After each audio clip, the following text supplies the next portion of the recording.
Today brings together members of CEA's Board of Directors, as well as CEA members from our various councils and committees, our corporate partners, and energy stakeholders from Ottawa and across North America.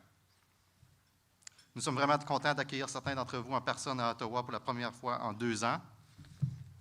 J'aimerais aussi souhaiter la bienvenue à ceux qui suivent la diffusion du sommet en direct. L'activité d'aujourd'hui réunit des membres du conseil d'administration de plusieurs conseils et comités de la CE, ainsi que des représentants de nos entreprises partenaires et des parties prenantes du secteur de l'énergie d'Ottawa et de partout en Amérique du Nord. We have an action-packed agenda for you this afternoon, discussing the key theme, there is no 2050 without 2030. Today, we'll begin with a presentation by Dr. Michael Weber, followed by a panel discussion about the 2030 prosumer. We will pause for a short health break and resume for our second panel entitled 2030 Electricity Company Model for Future Success. And we'll finish our afternoon festivities with a presentation by Susanna Pierce from Shell Canada. Before we begin, I have a few housekeeping notes. The QR code on your name badge will direct you to our event website, where you can find the biographies of all of today's speakers. And if you have any question about some of our COVID-19 precautions, please visit the registration desk just outside. Both of our keynote speakers and our 2 panels will welcome discussions from the audience today. Please signal to our CA staff if you'd like to ask any questions to them. Thanks to Rexall Utility, we can offer Wi-Fi throughout the event. Wi-Fi is available under Rexall with the password CA123. Finally, if you have other questions, please feel free to ask any CA staff members. You can find us by spotting the green lanyards that we're all wearing today. Avant de commencer, j'ai quelques notes administratives. En scannant le code QR qui figure sur votre porte-nom, vous aurez accès au site web du sommet, où vous trouverez la biographie des conférenciers d'honneur et des panélistes qui prendront la parole aujourd'hui. Si vous avez des questions concernant certaines des mesures de précaution que nous avons prévues en raison de la COVID-19, veuillez vous rendre à notre bureau d'inscription. Nos conférenciers d'honneur et nos panélistes se feront aussi un plaisir de répondre aux questions des participants aujourd'hui. Si vous souhaitez poser une question, n'hésitez pas à vous adresser à un des employés de la CE. Grâce à la commandite de Rexall Utility, nous pouvons vous offrir une connexion Wi-Fi dans l'ensemble des locaux où se tient le sommet. Le nom du réseau est Rexall et le mot de passe est CEA123. Enfin, si vous avez d'autres questions, n'hésitez pas à vous adresser aux employés de la CE. Vous pouvez nous trouver en réparant les cordons de badge verts que l'on porte tous aujourd'hui. Finally, we also hope you can all join us for dinner this evening, where we'll celebrate our annual awards winners and enjoy a discussion from the debaters live. I'd now like to invite the outgoing chair of the CA Board of Directors, Mike Marsh, to the stage.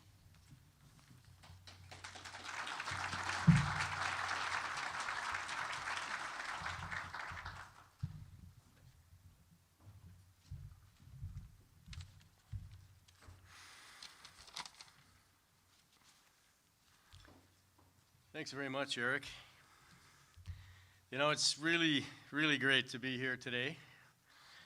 After 21 months of lockdowns, closures, travel restrictions, masking, vaccinations, and who knows what else in your respective areas.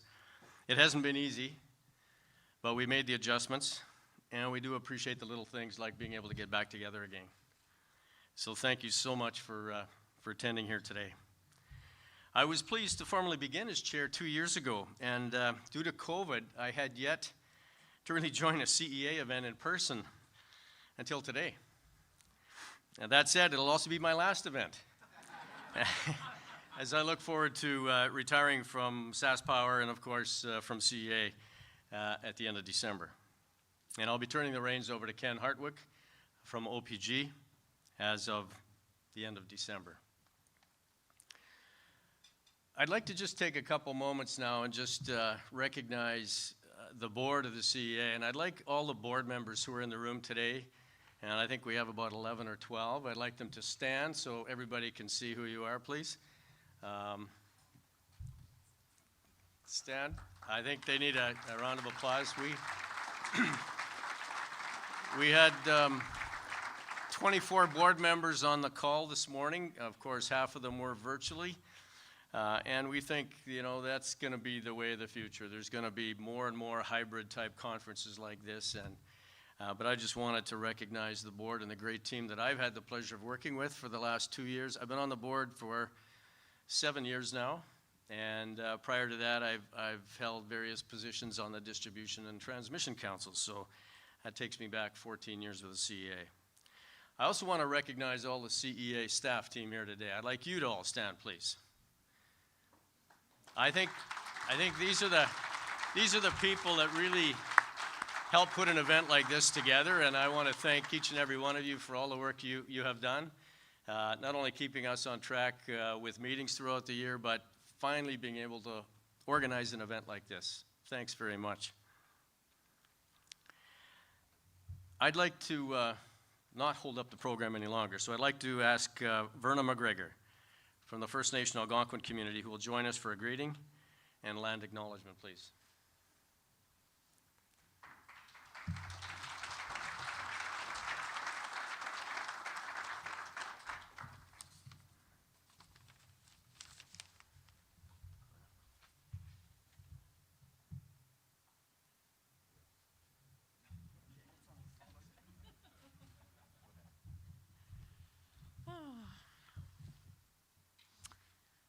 Kwe kakina, bonjour tout le monde. Hello everybody. Verna nidishikas kitagansi binindon jabaw august nido demishichunim kipenesi. Can anybody translate that? I say, mon nom c'est Verna, je reste à Kitagan-Zibi. J'aime ça, j'étais ici aujourd'hui. I'm Verna McGregor from Kitagan-Zibi, which is 120 kilometers north here of Ottawa. Ottawa-Gatineau forms part of our traditional unceded lands. What does unceded mean? It means that we never signed treaty, similar to the number of treaties out west for the land here. And for us, I'm very honored to be here today too as well, because we were known as, and we still are known as, Omamaninawa, which means the nomads. And we had such wide territories. Why? Because if you stayed in one place, you overharvest the animals and the resources. So when I say Wagush, Nedodem, Ashichunim Penesi, Wagush is my clan on my mother's side. Nimki Penesi, which is Thunderbird, is a clan on my father's side, because our clan system was based on the watershed. And we would meet here in Ottawa in the summers to talk about what's going on the land. And we were known for the birch bark canoe. And I do a lot of climate change conferences too, and I say, we travel carbon free too. So, but that's why I said, but with the Ottawa River watershed, there's 52 dams that were built on the Ottawa River watershed. And it changed the currents and connection to the water, in addition for us with the creation of the reserve system. And then now we have this whole talk of reconciliation. So really quickly, I'm here to do an opening prayer, but really quickly, I'll just tell you a really quick story. In 2015, Ottawa Hydro came to Kitagan-Zibi to consult, because there's this duty to consult, which is affirmed in these Supreme Court cases. So during our discussion, I mentioned, the elders have been talking about for over 40, 50 years, that when the dam was built here in 1904, there was no environmental assessment. So what happened is it wiped out the species, the American eel. There was also talk about that there was once salmon too in the Ottawa River, because the Algonquin word for salmon is Odawajameg, Ottawa Odawajameg. So I said, so when you're upgrading this dam, I know it would be nice to return the rivers to its original state, but look at the population that's grown around this dam, and will be also disturbing the ecosystem that adapted to the building of the dam. Is there a way, like for example now they have like a fish elevator that you could bring in and maybe return that species. And that was also, so what happened is they packed up and they left. And, but then 2-3 years later, we were called back to a meeting with the river keeper, and they had an engineer do a presentation, and she was a female engineer, and she started talking about that. They did install a fish elevator. And she said, you know, when I was installing that too, it was like the baby eels became like my babies, so they augmented the grade of the fish elevator so that they can pass. And I was thinking, oh, that's where the female energy comes in too with this industry. And for us too as well, when I was saying that too as well, this reconciliation is not just about the newcomers coming to our lands too. Reconciliation goes deeper than that. It's also what we as humans have done to all the other species too.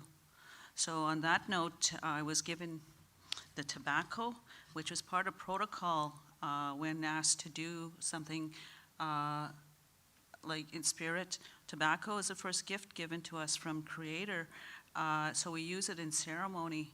And again, with the coming of this capitalism, it became a good to be traded. And my brother used to say, he goes, you know, the people that go to bingo, when you're allowed to smoke in the bingo halls, he goes, they sure pray a lot when they go to bingo. So,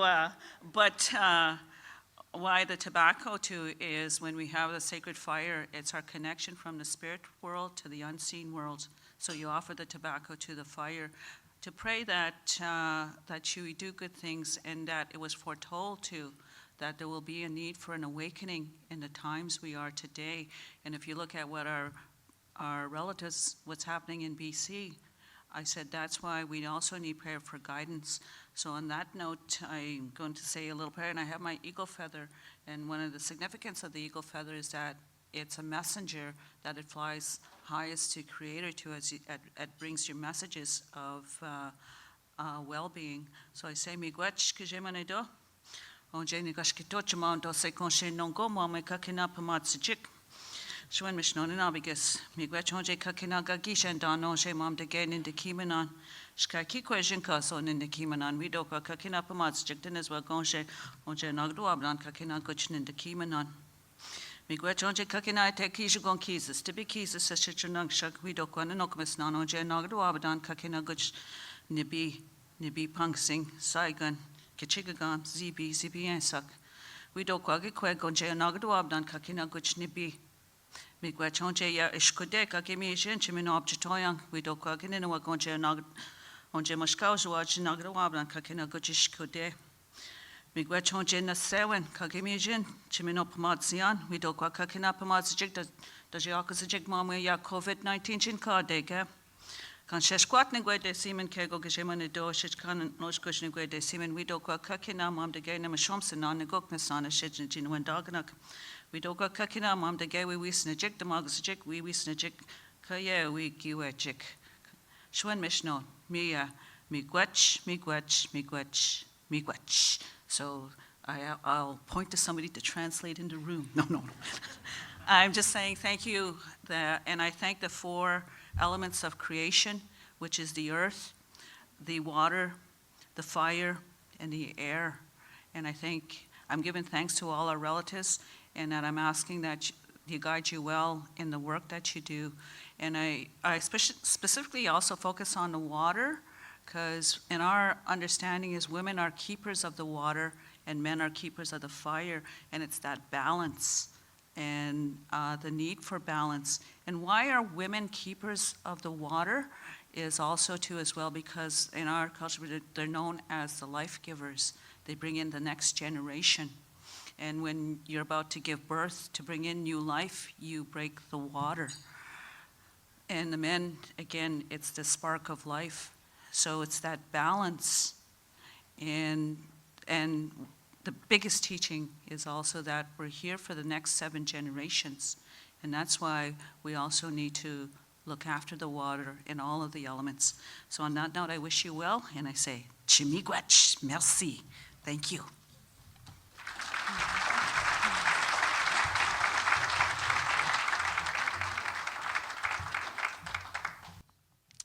I'm now pleased to invite our panelists to the stage for the first panel. So please welcome Julie Lupinacci, our moderator and Chief Custom Officer from Hydro Ottawa, Jason McGray, the Deputy Director of the Smart Energy Consumer Collaborative, Dr. Andrea Neusser, Director of Consumer Strategy at Hydro One, Mike Ballard, VP of Industry Strategy from Oracle Utilities, and Ellen Watts, Senior Director of Global Partnerships from Student Energy. As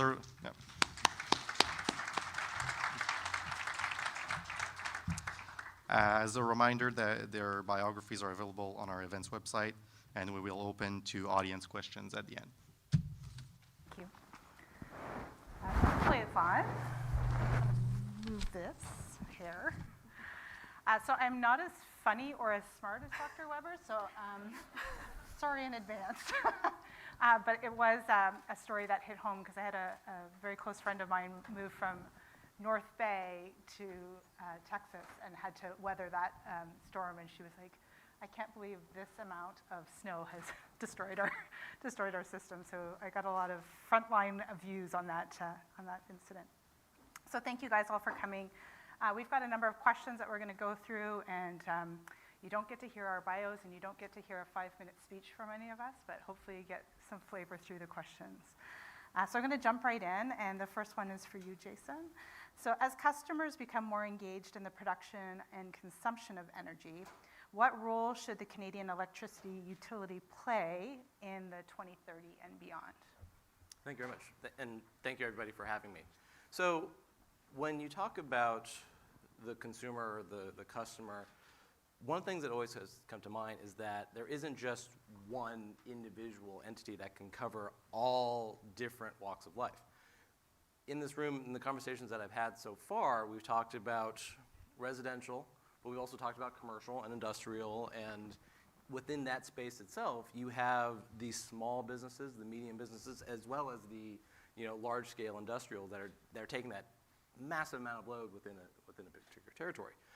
The crypto mine, as mentioned previously, that's a totally different customer than a typical suburban home and what their energy use would look like. So within SCCC, we use different segments that we regularly refine this survey every couple of years to ensure that we are actually talking about this particular group within the different value structure that they have. So with SCCC, we have 4 segmentations that we use. We have our green innovators, our tech-savvy proteges, our movable middle, and our energy indifferent.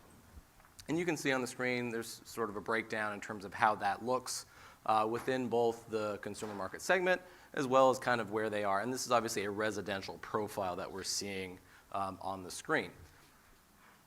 So when it comes to any sort of options to try to motivate the consumer, how do you change their behavior? You have to have different messages for each of these individual groups because otherwise it's just not going to land. It's not going to be effective. It's not going to influence that change that you're trying for. So within this sort of scale, the green innovators, the tech-savvy proteges, they're definitely more the energy-engaged segment that you're going to find. They understand the value of what you're trying to do, what you're trying to achieve. The green innovators, it's definitely more of an emotional connection, whereas the tech-savvy proteges are really more of a prove-it. They're a bit more data-driven, which I know definitely appeals to a lot of the folks in this room. So that's where they're coming from in terms of whether or not they would take advantage of any program that might come into play from the utility. The energy indifferent is very, very much more the cost motivated group within this segment. So they are going to be looking for what is the savings. That's their change that they need to see in order to influence whatever program you're trying to get off the ground. The movable middle is sort of just that. They're very much the say but not always do group. So there might be a reason that they have an emotional connection to a program or a product offering that you guys are trying to get off the ground, but they may or may not take action. So you have to recognize as you reach out and try to target each one of these segments, how do you customize your messages? How do you change your outreach to these different groups to actually motivate that change? So it is interesting to see. We've also done a series of market message testing. And so a little bit of good news is that the message around electricity is getting cleaner and more renewable every year actually played well to all the different segments. That was the one message that we saw that really actively touched every single one of our groups. They all got it. They all felt that this was something that they could understand and resonate with. When we start talking about smart home technologies, as Dr. Weber mentioned, there's a lot of opportunity for data and automation that comes with working with the consumer, and certainly helping to motivate that change in a way that the consumer doesn't have to think about these things. That's where you start to see all these different groups really take into consideration. The Canadian audience definitely had a higher level of distrust when it came to data protection, so they were definitely more privacy-centric, and that's something that has to be taken into consideration if any and all messages go out for why you would want to take advantage of a smart home device or a smart home automation program. But by and large, it's something where you have these different groups that have different means of motivation. So you have to make sure that when you go and try to have these outreach opportunities, that you are really being mindful of what is the value structure that these groups are coming from to help custom and configure that message to actually talk to the consumer. Thanks, Jason. And I think you're seeing a big convergence in all of these different pieces. And the last 2 years of COVID has definitely moved some of those people with regards to the technological comfort level and being able to see how that is used. But there is still a lot of work to do, especially with the net zero goals ahead of us, and less than 10 years to hit some of these goals. Yeah. So as you recognize that you've got a deadline, so to speak, recognizing that you also have to customize those messages in such a way that fit these different consumer segments that exist is going to make sure that it is a successful campaign or is not a successful campaign. That's fair. And Helen is with the Student Energy. And Helen, what role does the next generation of homeowners have in moving behind the meter from an EV storage, self-generation perspective? And how are they reacting to those changing behaviors? Yeah, definitely. And it's a great moment to kind of be here and speak to this because we actually just launched our Global Youth Energy Outlook just a couple weeks ago in Glasgow at COP26. And we're definitely starting to kind of crystallize, like, what are these kind of core value sets and maybe pain points in particular for the younger generation when it comes to, the track where we're on currently to adopt digitalization, electrification, decentralization at scale that young people are looking for. The biggest thing that we saw that is kind of the differentiating factor from what we're hearing maybe from governments and business for the most part is timelines. Young people do want this to kind of move faster and at scale. And so there was this big push that we saw in this Global Youth Energy Outlook for young people to have governments and business commit to achieving net zero by 2030. A big part of that, of course, will be mass scale up of electrification and digitalization, decentralization as well.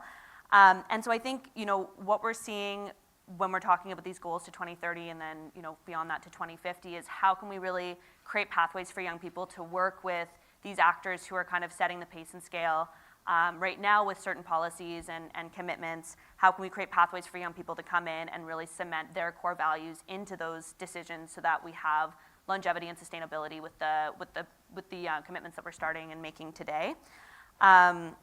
So young people, what we're seeing from the Global Youth Energy Outlook is a rise in public pressure to increase investment in infrastructure, so electric transportation infrastructure, and policies that make it affordable to participate in smart energy solutions, as well as decentralization. We're also seeing increasing pressure from young people on the areas of the system that need to change the most. So the regulatory environment, for example, young people are kind of thinking quite critically about, where are the barriers and the pain points that exist in making this happen faster and starting to really target their calls to action around that. They're also calling for more of a conversation around demand side reduction, and I think we started to hear that a little bit from Michael Weber's segment beforehand, but how can we really promote consumer behavior change? And this obviously is going to come from young people's behavior changing, but they're also very keen to kind of work with other generations on promoting more consumer behavior change intergenerationally as well. And that can be through conservation, smart technologies, but also just really promoting kind of mindsets that are thinking of more in a more circular way and promoting more conservation. And then finally, young people are really seeing this as a systems challenge. So when we have conversations like these, they really want to also be talking about how this transition can be an opportunity to address co-benefits in the energy system transformation. So how this can also be an opportunity to address things like gender equality, like climate and energy justice, as well as just transitions for existing workers, pollution and circular economy priorities as well. So we need to be kind of talking about this in a systems level way. Maybe the final piece that I'll note, because I think this is one of the most interesting data points that did come out of the Global Youth Energy Outlook, is around how young people, as they are kind of becoming this larger and larger voting bloc, young people of my generation, is the amount that they're prioritizing climate action plans in political candidates and political parties. So we saw, this is like quite interesting statistic, is we saw that 82% of young people indicated, and this was from a set of 41,000 respondents, 82% said that they would, their decision to vote for a political candidate or a political party would be impacted by their position on climate and energy issues and their commitment to a just energy transition. So that's something else to kind of put out there, is that I think we'll start to see some really interesting behavior change when it also comes to what policies are young people putting pressure behind, and how are they really factoring that into the elected officials that they support and put their weight behind. Yeah, I really am inspired by the youth perspective on this, and Hydro Ottawa has been really taking a look at some of the work that's been done. And Mike, I know you guys have done some reports on the youth side too, so would love your perspective on that same question. There we go, going right back to the beginning. I hope you guys have seen this slide. That's also a pleasure to be here myself. We actually spoke with the CEA a few months back about a survey that Oracle ran with about 4,500 end consumers around the world, of which 500 of them are based living in Canada. And the fundamentals of this insight was a massive, obvious generational trend towards issues around affordability, issues around interests in decarbonisation, preparedness to invest, preparedness to pay more. And this is a great little chart here, because whilst we talk about Gen Z right now, very super interesting, that Generation Alpha, if you've not met them yet, they're all about this high. They and Gen Z are going to be the ambassadors of this new energy future, okay? And the stats, unfortunately, for those of us that are, I'm nearly 50, and a few of us here are knocking on 50, 60, is that group is the hardest group to reach. And to your point, that there are immovable and movable groups, and it's super important for the industry, no matter whether it's in Canada or in the UK or anywhere else, that you understand who are going to be the ones that are going to generate that momentum, are going to generate the demand for solar generation, for batteries, for smart homes, for EVs. Because if you're burning time and you're burning dollars in your customer engagement programs, and you're talking to the wrong people about the wrong thing through the wrong channel, then that's wasted time. We don't have time to be talking to people who are not yet going to move. So our survey, and really it's bringing to light a lot of the points here, if we can move on to the next one, was around the propensity, the level of interest. So 83% of Canadian Gen Zs that we surveyed believe that their carbon footprint was more important to them now than it was 12 months ago. That's despite the fact, and we'll talk about this a little bit later on around affordability, that Gen Zs were by far the most impacted in terms of their need to stay home, their inability to work, their bills going up, their affordability of energy, but they still believe that it is far more important for, they're playing the long game. They recognize that they have larger, more strategic challenges. And what's also super interesting was that they are prepared to pay, more than 25% of Gen Zs in Canada were prepared to pay more than 25% on their energy bill to ensure that it came from a clean source. And so that little chart down there in the bottom, you can see the difference between the preparedness of young populations to pay more in order to achieve clean energy. But what's quite interesting, I also think, is if you look at the top right-hand corners, how well is the industry doing in actually talking to their customers about carbon footprint? So, 2/3 believe that it is the duty of their incumbent energy suppliers to help them become more carbon neutral, to reduce demand, and yet only 13% of those customers believe that their utility company is actually doing anything to help them at all. Okay, so, and that may not be the truth. That may be the truth in utilities, you're doing a lot more, but the perception of that being helpful is not prevalent. If we move forward to the next slide, just around this question of interest, direct load control. We talked a lot about using demand side management as a critical tool can unlock. There's a Brattle report that's come out very recently that explains how cheap and how fast you can achieve energy efficiency through direct load control far quicker than through wires-based alternatives.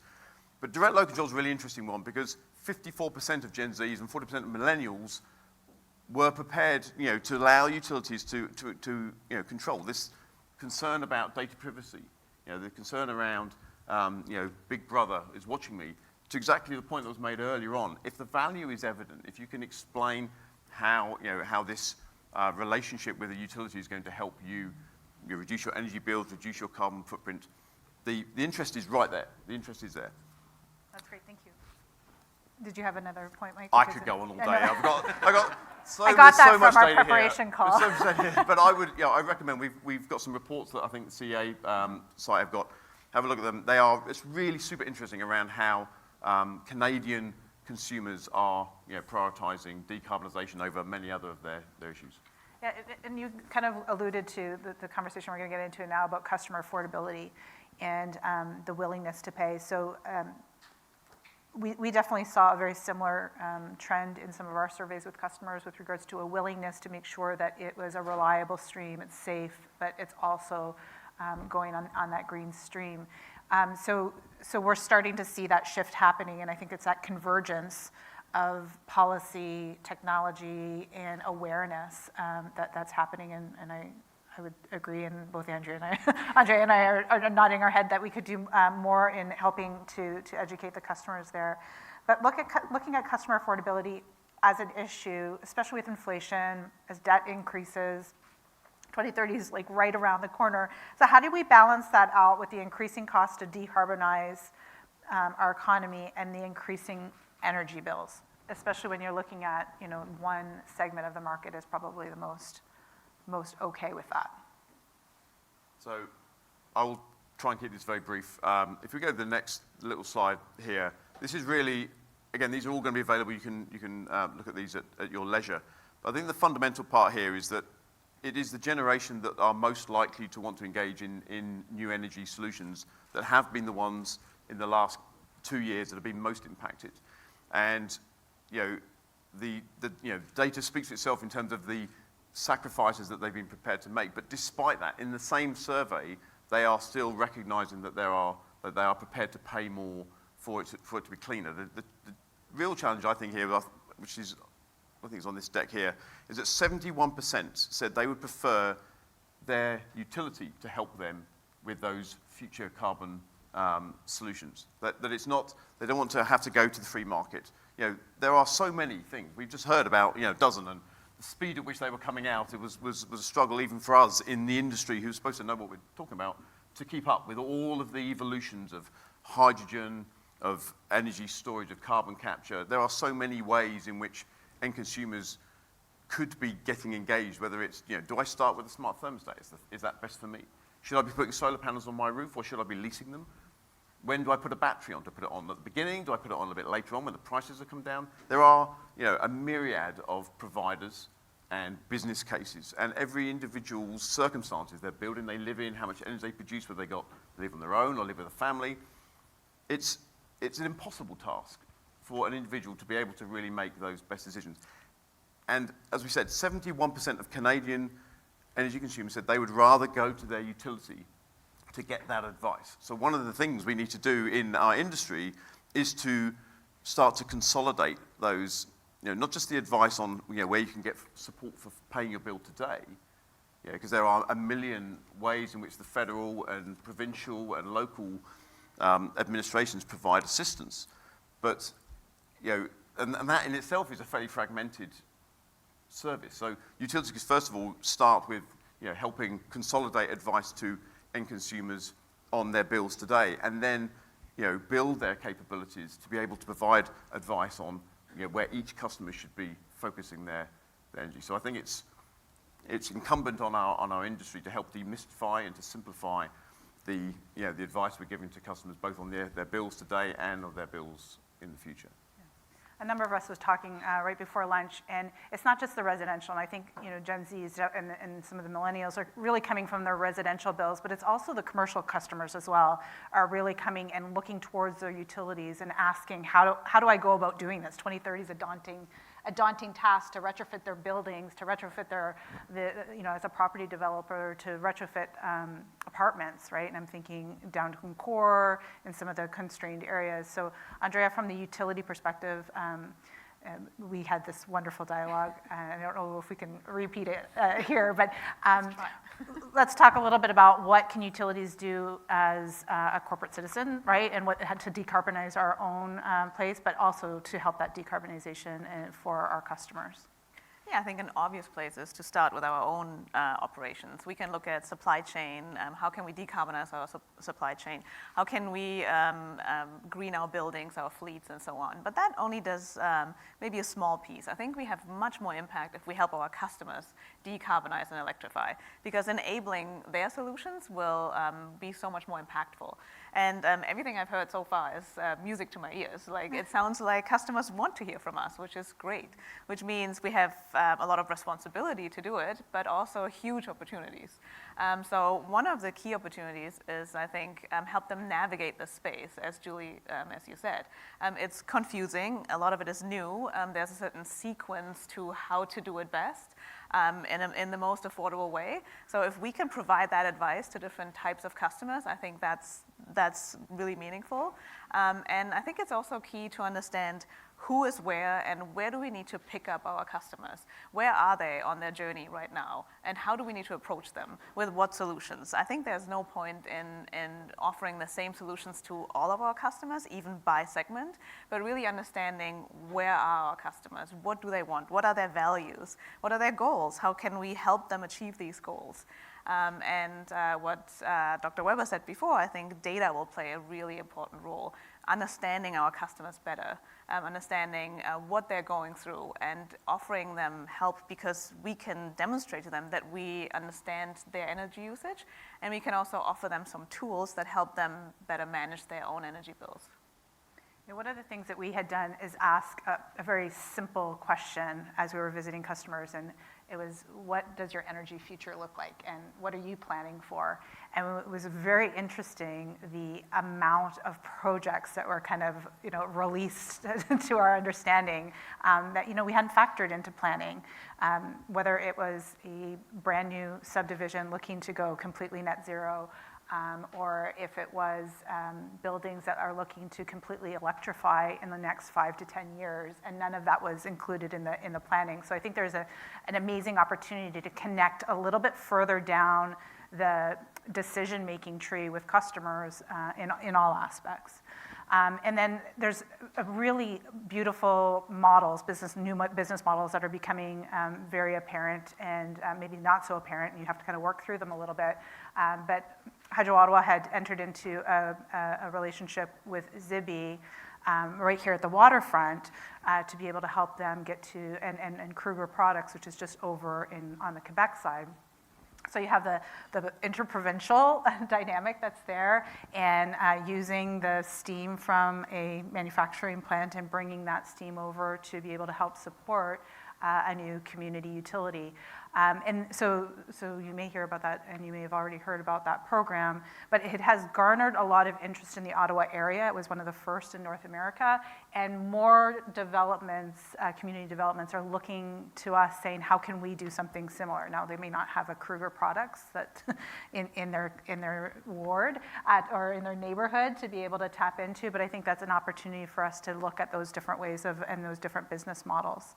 And then it also goes a little bit further, like the utility has to showcase, as has been mentioned a couple times, with regards to taking care of the environment. It's more than this, right? They're looking for safety, they're looking for reliability, they're looking at sustainability, but not for 4 years down. They don't have the government term in their head, right? They're looking a lot further ahead. They're looking multiple generations on how you're going to be supporting that. So I think it's incumbent on organizations in the utility sector to lead this, to be able to have an environmental aspect to their business. We launched a pollinator meadow, and we've done some work with Riverkeeper. They mentioned that in the opening remarks with the conversation that was had with regards to how we're going to do the retrofit of the dam. And I think those are really important questions to have, and although they add potentially some cost to it, I think they're important, and obviously the data is showing us that it's expected that that's the type of environmental stewardship that they're expecting from utilities. So thank you for that. I have to switch pages here because there's so many. So from a unique utility perspective, again, Andrea, I'm going to ask to you, how do you see your relationship with customers shifting 2030 and beyond? We're already starting to see that shift, but what does that look like 2030 and beyond? I think we've started already, and we need to do more. I think we need to get away from seeing the typical utility customer as someone who pays their bill on time, has very few outages, and is generally satisfied with the service, to a much more proactive and engaged relationship. I think we need to almost move away from the satisfaction with the current service and really move towards a model that builds trust. Where we have, where we, again, show our customers that we understand them, that we're there for them, that we're trying to help them. Because in light of decarbonization, electrification, electricity will just play a much more important role in our customers' lives. And if we want to play this role, I think we need to earn the trust and do something to have this active relationship with them. And that includes this advisory role, again, showing them that we know them, that we have something to offer, that we have truly valuable services to offer, and not just the table stakes of delivering safe and reliable electricity. And we all know that's a lot of work already. So we need to get to this step that where customers really value what we offer. And at Hydro One, we're in the position where we are exchanging our smart meters over the next while. So we're trying to use that opportunity where we have to go to 1.4 million customers and knock on their door to really change that relationship with our customers by showing them, hey, we're here, we can give you some information. We want to tell you something about these new meters that have some interesting features. And really change the relationship with the meter, but also with the utility. And we talked a lot about demand response before. We also see it as an excellent opportunity to educate customers about it and potentially have them signal their willingness to participate in demand response and really build out our conservation efforts in that sense. Well, and Dr. Weber said that they'll do anything for $1, so there's there's that opportunity as well. And I think there is an opportunity to dial into some of the data that we have on customers and usage patterns in a very different way. We've seen a lot of customers, link up their Nest meters and to their phones, and they're able to control a lot more from their house and their behaviors through that. And we're seeing that shift not just in the younger generations. And I know, Jason, you guys put together a report on some of how technology can be used. So we'll share a little bit about that with us. Sure. So as I mentioned earlier, there's definitely a component of opportunity around smart home devices. And within the Canadian market, Canadians within our survey definitely cited a greater concern around privacy compared to those in the United States. But they're still willing to trust their provider. It's still something that you as utility industry is definitely building from a place of strength in that space, where compared to a direct third-party group, it's obviously, as you can see on the screen, little bit lower in terms of that acceptance rate. But yeah, people are definitely motivated by some of those opportunities to save.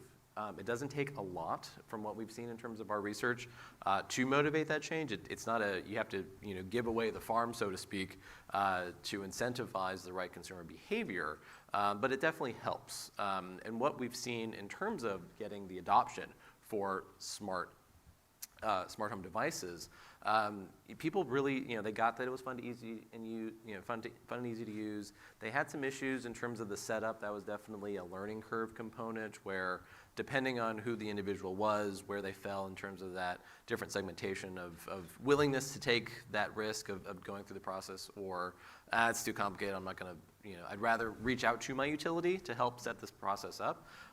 Bringing in the smart thermostats and the like, allowing for this connectivity within the home is certainly a great opportunity for utilities to take advantage of. But you have to have that right conversation with the right individuals to make sense to that, to encourage them that this is an okay thing to share your data. You're going to get some additional benefit out of that. And we certainly saw that between the different devices around, yeah, this is fun and easy to use, but I don't understand the connection with how it saves me energy and in turn saves my bill. And also, within the different devices themselves. Individuals around, the research around individual appliances, for example, was such where, yeah, they saw the value of saving energy, but they didn't want to spend the money on a smart fridge. Like, it didn't make sense to them versus their other appliance. So there has to be some way to help understand what the value is to the consumer in order to help get that benefit from the utility space. You can't have the platform working within your goals if people aren't buying into it. So it's really interesting to see, as we've collected more and more of this data around sort of that entry point, smart speakers, smart thermostats, that help lead to, oh, now I want to get smart lighting, now I want to get smart plugs, and now I want to get smart appliances to help further that connectivity and, in an ideal way, automation. So you don't make the consumer think about it. They've elected into the program, they do it once, and it's done. If you have a smart thermostat but you never actually configure it and you just keep it at that same temperature year round, you're not getting the energy savings. You're not getting the value out of it. So motivating the consumer, educating the consumer as to why they need to do this is really important to avoid those negawatts component of, great, you have the thing, but it's not doing what it's designed to do. I would add that you probably can't have that same conversation in somebody's, it's not blanket conversations, it's looking at how our different customers using energy at different aspects. I know when we launched our app where people could do a disaggregation of all their appliances, they were running around shutting things off because just the awareness of what was being used, and all of a sudden their kids could only do washes at night or putting things in the dryer. It couldn't just be one shirt anymore. So you started hearing a lot of those stories, and we jest about those types of things, but it really is that, and it's going to become even more acute. We were talking about EVs coming on board, and at the holidays, everybody goes to see grandma, and all of a sudden, they all are staying there for the weekend, and everybody needs to charge their car, and then grandma's left with this big, huge bill after everybody leaves, let alone a dirty house and all the stuff that she had done to prepare the dinner, right? So how are we going to make sure that we're educating and helping people through that process, and renewables and storage and some of the other aspects that are going to be coming down that pipeline. So seeing where we are on that S-curve and knowing that we've been talking about disruption for quite some time in the industry, and we're seeing it, and it's coming fast. In a couple weeks, I had 6 major customers come and say, yeah, we're looking at these major solar things because head office in Europe told us to go net zero, and this is the only way we can see, this is the only pathway we see. Do you see another one? So it's very engaging customers. So Helen, let me go to you for this question. What steps can electricity companies and the government take in promoting smart energy use? And how can CEA, since this is their conference, and I'm sure they're all taking notes, although Francis is left, but his staff is probably taking notes vigorously on what role they can play and to help ensure Canadians are aware of the role that electricity has in the fight against climate change. Yeah, it's a great question. And I think for us in our experience, working with, we have a network of about 50,000 young people, where we've really seen we get the most traction in building these kind of relationships and these trust building processes between the private sector, public sector, and young people is when we kind of move away from kind of thinking of young people or Generation Z as kind of, these vulnerable groups or these beneficiaries, and really start kind of seeing them as partners in this. Young people, or as adversaries as well, because of course we've seen kind of young people take to the streets more and more to really advocate for bolder climate action. And I think when we start to kind of create these pathways for real, honest conversations to happen between young people, between different sectors, and between government, and start addressing some of kind of like the really hard to have conversations, I think that's where we can really start to rebuild that trust in a really meaningful way. And start to really understand like what are those core values that will also make young people want to work in this sector as well, because I think that's a really important piece of this conversation is if you are able to kind of bring more young people into this sector as a space where they see opportunities and they see a sector that reflects their values, you're building this amazing peer-to-peer engagement model where they then are speaking positively about what the sector is doing to their friends, to their families, and you create this amazing ripple effect of advocates for what's happening right now. And so I think that's another really big piece of this. And finally, like education. And I think this is going to be a bit of a multi-pronged approach and not without its big challenges when it comes to how we reform kind of academia to really be kind of preparing young people in a really future-ready way to either be working in the sector or making these decisions that are informed by what's happening in the sector and what options are available to them. But if we're able to really kind of work with academia, work with nonprofit organizations and movements and groups that are tapping into these networks firsthand, and build awareness of this in a really kind of youth-centric way, then that awareness will feed into their decisions going forward, what policies they support, like I said, what technologies they're ready to adopt, the opportunities that they see for themselves. But we really need to kind of start with that core, kind of that beginning point of like what's happening in the education space. That means young people are then growing up and renting or buying homes and don't know what decisions they're supposed to make. Like that's a huge problem. So we need to work on addressing that gap as well. So education, meaningful engagement, workforce development, I would say were the three big pieces. Wonderful. Mike, how about you?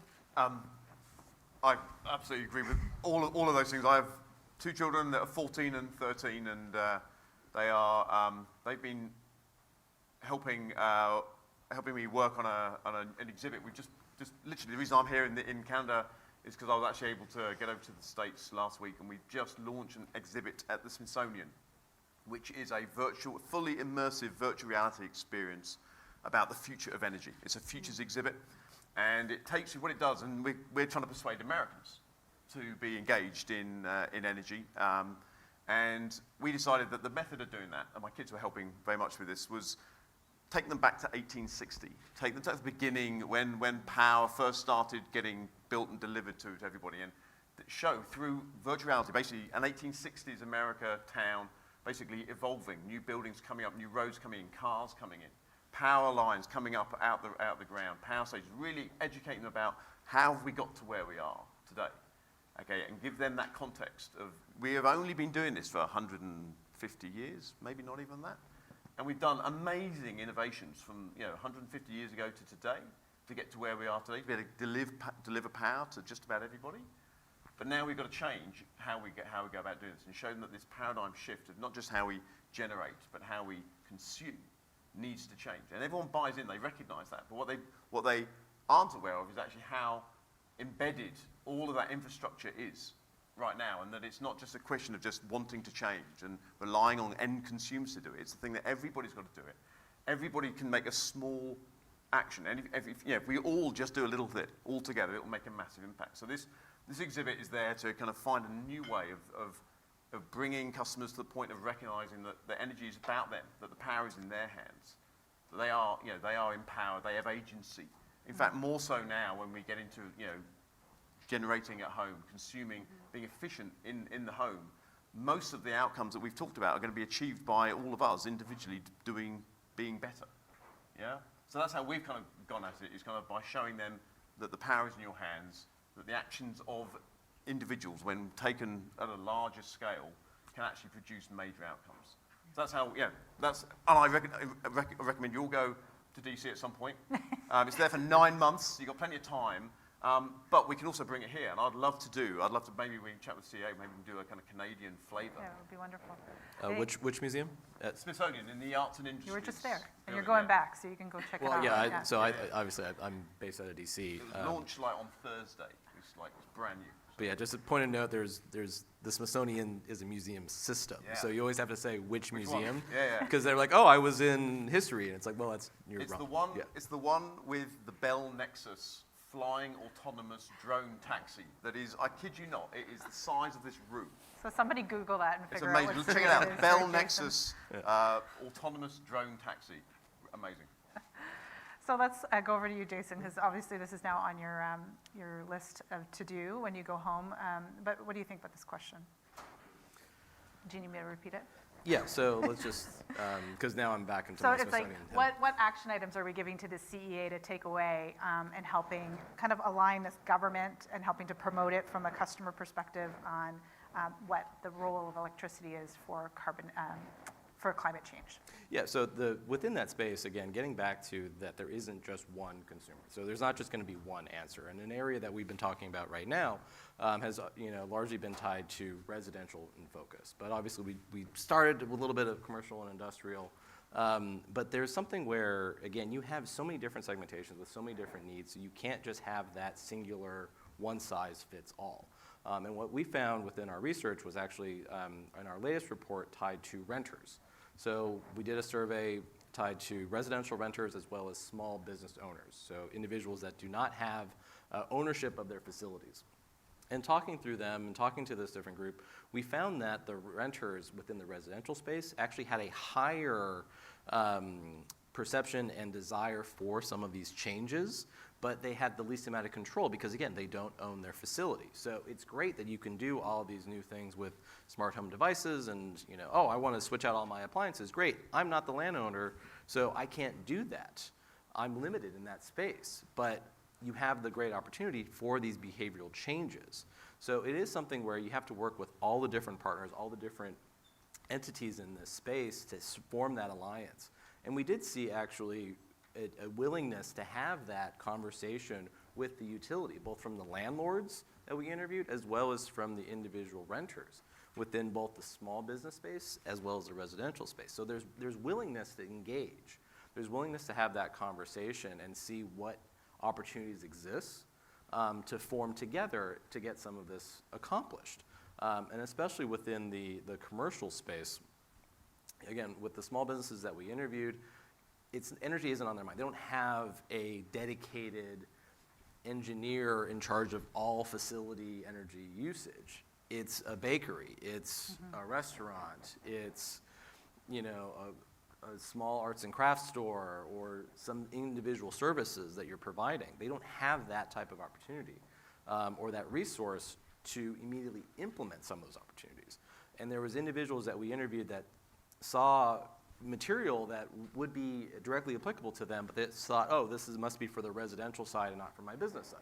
So again, that education component of understanding that you got to make sure that the messages hit the right people within the right space.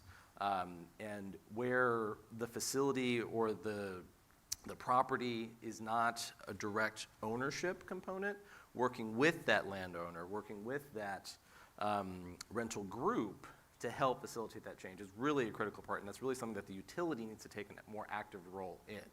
The landlord is not going to make the effort unless they are directly motivated. It's not in their best interest financially to do that. Is it the right thing to do? Of course, and they would say that as well. But they're in a position where their business is making sure that there are people in the building.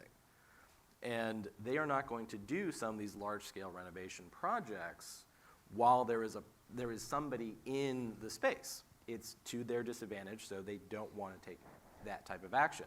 And especially given the effects of COVID-19, where there is less movement in some of these places due to the eviction moratorium. And if you're a small business, this is where you set up your restaurant. This is the corners that I've chosen to build my enterprise around. I'm not going to leave just because I get a better savings on my energy bill.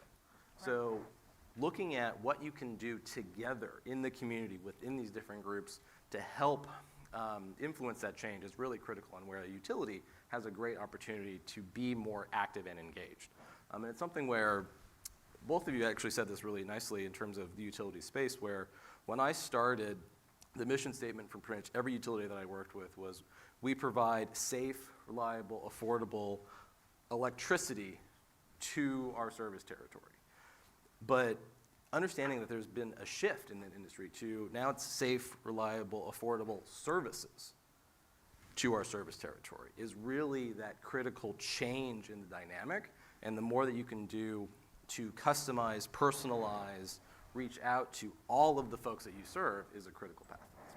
Yeah, we were talking about who the customer is, and you know, the customer is no longer only the person who's paying the bill, right? And that's how we've always set it up. That's how all of our customer service systems are set up. But those are not the ones that are necessarily making the decision. So you have it, you know, you have to be talking to the property developers who actually don't have an account with us, right?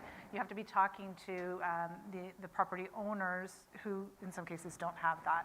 The associations that are talking about business improvement, planning committees in the municipalities on how they're going there. So that customer grouping has really changed, and it's evolved a lot over the last few years, and there's voices that are coming out that really need to be educated, because what they're telling our customers, residential and commercial, in some cases is wrong. They're giving misinformation, or you know, half of the information, and then there's this negative surprise on the other side that you have to try to educate. So it's educating all of that customer ecosystem. But Andrea, you and I are in a very unique situation to be able to provide this task list to CEA, because normally they ask us the questions. So did you create your wish list? I'm not sure if it's a full wish list, but I want to build on what you just said. I think decarbonization and electrification have become buzzwords, and they're thrown around everywhere, but they're, I think, often not very well defined. So I think the first thing we need to do is define them and fill them with life and show what it actually means, and make the link to our customers and to our different types of customers. What does electrification mean to them? How can they electrify? At what stage? At what cost? With what goals? And really show that link very clearly. And I think that's where the CEA can really play a role. And if we can make it fun by thinking outside of the box a little bit, I think that would be great. Because we heard that money talks, and people are usually receptive to monetary offerings. But think about a Fitbit, for example. All of a sudden, steps that you take become a currency, almost, right? It's something that people really enjoy. So can we develop something similar when it comes to the reduction of GHG emissions or certain conservation programs? I think these are the types of things that, as an industry, and we could do together, and where the CEA could play a really good leading role. Yeah. And I think there's a lot of money coming out of the federal government, and I think the CEA can play a very interesting role on being able to help spearhead where that should be going. Kind of very similar to the conservation frameworks that we had that have subsequently left, at least in the Ontario space. I think there's an opportunity to really help incentivize some of those leading edge projects, not the ones that people are going to default automatically do because they all know what those are, but some of those bigger projects that are longer than a 4-year term, right, that are a little bit pushing the envelope on making some significant changes to how things are done, and that we don't end up with the stranded assets that Dr. Mike talked about, and being able to really find a very nice way to blend in all of these different DERs. So with that, I think that's the end of our questions. I have zero understanding of what time it is left, so we may or may not have time for questions from the audience, so let me open it up. Do we? Yeah. Okay. So we have time for questions for any of these folks here. We have about 20 minutes for questions. Just raise your hands, and Farhan or Julie will come with a mic for you. 15 minutes, yeah. Thank you. So I'm wondering, from the utility perspective, is that something that you can do as well to address some of the bigger elements in terms of the consumer behavior to reduce their carbon footprint? For example, probably from the personal perspective, I think eat less meat would be the most cost-effective way to reduce my carbon emission. But that one is not directly linked to the utility bill that I have, but indirectly, I would say, because that behavior will change the whole of industry and the utility behind it. And like eat less sugar is another one, because sugar is a condensed energy that has a lot of utility behind it. So do you think that even from your perspective, you can help to push that type of message out, or is that something totally? You wanted this? Just very, very quickly, one of the little Easter eggs in our virtual reality thing in the Smithsonian is a breakfast bar which has got different drinks on it. It's got a bottle of beer, it's got a glass of wine, it's got a cup of coffee, it's got a cup of tea. And when you hover over it, it tells you the greenhouse gas emission cost of each of those different beverages. Does anybody know here, like, which one of those four has the highest greenhouse gas emissions? Beer. Beer. Do you know by how much compared to like a cup of tea? 6 times. More than 6 times, yeah. So it goes, basically, beer is the most expensive from a greenhouse gas, followed by coffee, then wine, then tea. I'm British, I drink lots of tea, so I'm feeling happy. I don't drink. It also speaks to the value of drinking locally. My name is also vegetarian. I'm not beef. But that point is, it's a really interesting one, because to make it fun, to make it relevant, and to show people that there's actually really simple things you can do, little things, that if we all do them together, that's when we start making those changes. So I completely agree. Okay, so another follow-up question on that one thing that more direct related to utility will be the EV adaptation, because we know that one of the biggest hurdle of the EV adaptation was actually on the infrastructure side. So but we see a lot of misconcept there, even like here when we just chat, even in this room, I know there are a lot of misconcept about that in terms of the EV itself and the charging infrastructure, which we actually already have that infrastructure in place in terms of electricity. So I'm wondering what would be your specific action towards helping driving the EV adaptation, because that's really highly directly related to every consumer and the utility sector. Thank you. So I want to first go back to your question in regards to food, because it is an interesting area that within some of our research we asked as part of our beneficial electrification study, willingness to switch to electric tools and electric transportation and within the cooking space. It was very fascinating for us to see where across the board people recognize, oh, this is a cost saver for me if I go to electricity within the tools and appliances space, except for cooking. People had very particular attitudes around how they cooked their food. If you were a gas person, you were going to die on that hill. So it's fascinating to see, and this is definitely an opportunity as you go through your electrification standpoint of what are the products and programs that we're trying to push, what are the opportunities within that space. Education around the value of electric cooking is an opportunity. Sorry for the gas cookers out there. But that, cookers. Yeah, both. Yeah, all of the above. Yeah, it's fascinating where that was an aspect of consumer preference that overrode everything in terms of all the other aspects of environmental benefit or cost benefit and whatnot. And it was like, no, I prefer cooking on gas, with gas. So it is very interesting, and again, there's an opportunity for education within that space. When it comes to EVs, this again is an area where we often talk about at-home charging as the solution, but that doesn't cover all of the use cases. Again, I live in an urban area, I live in a townhome, I do not have a garage, I do not have a consistent parking space. Maybe I'm parking on the street that is relatively close that I could potentially run an extension cord, but realistically that's not a possibility. So even though I totally fit the demographic of someone who would be willing to buy an EV, I am out of the market. So working with the developers, working with everybody within that infrastructure space to allow for additional charging opportunities is a great area where utilities can take a more active role. That's going to reduce the range anxiety. That's going to reduce the hurdles that individuals have towards making that purchase.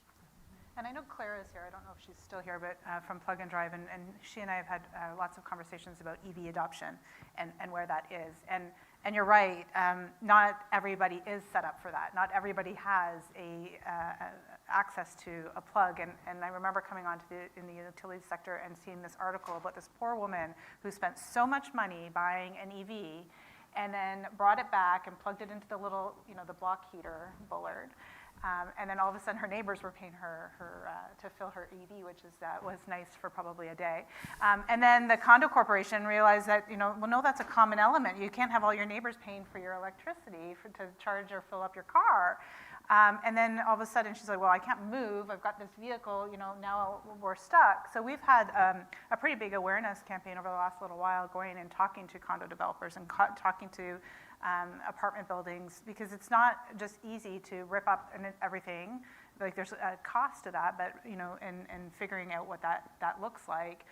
But also there's education to back into the utilities sector and our regulator about, what is the cost that person should bear, because at some stage, as everybody starts adopting EVs, somebody's going to trigger a massive upgrade required on that transformer, at the substation, and they're not paying $25,000 where somebody else only paid $2,000, right, to be able to do that upgrade. So there's an element of taking and a look at all of those elements, and it's not just using the same application. And I know, Andrea, you think the same way, and you provide it to a different sector, so I'd love to get your opinion on her question as well, and then we'll go to another question.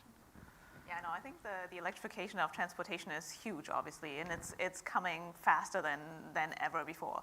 And it applies to residential and non-residential. And I think we really have to think through what we need to do for our customers who all of a sudden want to electrify their fleet, for example. And as a utility, we might be the last ones they think about, because they've thought about, all their business cases, and then they've purchased their vehicles potentially, and then they realize, oops, I need power for that, and they assume the power is there, right? Because they're used to getting safe and reliable electricity, and at some point there might not be capacity, not to the extent that they need it, or it would require a huge upgrade. So I think these are processes that we need to think through with the regulator, where we have to have a much more actively engaged conversation with our customers as early as possible, and try and get information from them, ideally before they make these plans, just to make sure we're not a hurdle or a barrier to electrification, but an enabler. Do we have time for one more question? Yeah. Hello. In Ontario, there are many households and businesses that, like distributed energy generation, would like to be putting in a solar system, speak to their LDC, and after a brief bit of investigation, they're told, oh, no, sorry, there's a grid constraint there, you can't connect. And they cite the infamous 7% rule. But in Germany, I don't know if they're that much smarter than we are, but they seem to be able to accept over 5 times as much. Are the LDCs disincentivized to do this, or do we really just have a dumber electrical system here? Take that one. That's a loaded question, but I think we certainly, the 7% rule allows us a certain amount of comfort, right? Knowing that we're not overloading the system, because that it's a threshold. If we stick to the threshold, we'll be fine. In order to go beyond that threshold, I think we need to have much more visibility into the system, especially into real-life operations of the system. So that's one hurdle, and one feature that we need to work on and enable. And potentially we just need to look at certain codes as well, and again, work with the regulator to figure out where we can push the envelope a little bit in certain areas. Because I agree, we will be getting more and more requests for net metering, for solar, for DERs, and we need to enable them, and we can't just sit back and cite the rule book. If the rule book doesn't serve our customers, then we need to, I think, advocate with the regulator to see how we can change it in a safe way that doesn't risk the reliability of the system, but that still enables all of these very valuable resources. Well, that is where digitalization is fundamentally the key to that problem. It's about granularity of visibility of demand and future supply. So being able to start managing your grid down at, beyond the substation, even behind the meter, so that customers can be part of that solution rather than being seen as part of the problem, which is how it's kind of manifested in a minute. Everyone thinks too many solar panels. I had the same problem. I had the exact same problem in my house. I could put 4 kilowatts on my roof, and that was it. And I happened to work for a utility company. I worked for EDF for 30 years, and I was saying, the guy I know, I'm the only person on my entire street that's going to have a solar panel. Give me 6. He gave me 6 kilowatts, but it was a negotiation because they'd have no visibility. They don't know who's got EVs, by the way. That's another thing, is being able to identify who's got an electric vehicle and when are they charging it. disaggregation very helpful.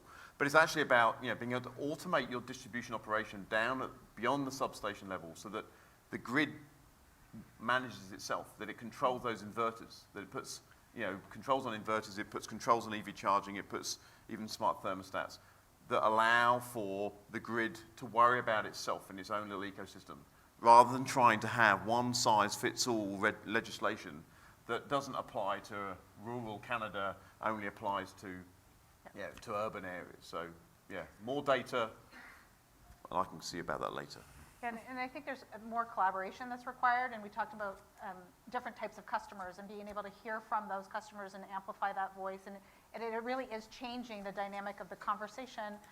Some of the rules have been around for a lot of years, and we, as an industry, do default to safety first, right? And that safety component, it's really hard to tell an engineer and people that are connecting the power that you can go a little gray here, right? Because really they're very black and white, and being able to have a conversation that evolves what we're doing and changing some rules. So we've been, I would say, a little slow on some of those conversations and evolving, but the speed of the change that we're seeing, and I think you've heard it here on this panel for sure, the speed of change that we're having, the fact, again, we're talking about this panel's on prosumers, right? So you're talking about a very different type of customer that is trying to produce, is trying to consume, in some cases has a lot more knowledge than they've ever had before, not just on what our rule book is, but on how they're using it, what that application is. That customer consultation is becoming a lot more important, and some of those voices are being amplified. So I think you're going to see a lot more of that stakeholdering that's happening within the renewable sector, especially here in Ottawa. It started pre-COVID, and we've made some adjustments already in certain areas, and you'll continue to see that type of engagement with customers moving forward. 3 minutes. Okay. Is there another question? Nope. You're on the next panel, so you got to be careful. I know, and I think it's a kind question, but it's kind of a riddle me this. Indy Bhutani, D'Souza, Alexicon Energy. First, I want to tell you that I'm going to leave this panel enjoying the fact that I am contributing to the environment positively with my active wine consumption. So thank you. But the more serious question is, I fully appreciate the generational divide and the expectation of the generations behind us, including my children and their children, who expect far more investment by our organizations from an environmental standpoint. My question to you, and wearing my former regulatory hat, is, but who pays? So how do we maybe for the panel, how do we collectively move that dialogue into regulatory forums where the regulator understands that we are supporting the shift to net zero for the communities that we serve, and in aid of what our customers are asking and expecting of us, more importantly, what this earth needs. But it comes with a cost, and we're not funded that way. And so how do we begin that policy dialogue with regulators across the country? So let me take and Jeff is staring right at me, so who oversees our regulatory, so turn around. I think in some cases we need to shake the sheet a little bit, right? And we have been told that the customer who triggers, the customer that's wanting it must be the customer that pays, which is totally contrary to making sure that we have a socialized service offering to our customers. And in some aspects, that piece has to go, and it's up to us as utilities to push that conversation, and I think it's up to, so Francis, from a CEA action point, I think it's you guys helping us do that as well on that policy piece. But I think we have to test the limit a lot more in these areas, and I know Hydro One has something in front of the regulator, and you guys are going through some stuff, and it's talking through those scenarios and bringing some of that customer feedback, the stakeholdering that we received, that everybody is expecting us to do this, and we need to go that way and understand that if we don't, that divide between the haves and the have-nots that already exists today, which is already a problem and it has been identified as a crisis here in Ottawa, it needs to be addressed. It needs to be addressed in a holistic manner. So it can't just be picking and choosing and applying all that pressure on one rate group. So, What does Helen, Mike, and yeah, Helen would be. Yeah, I mean,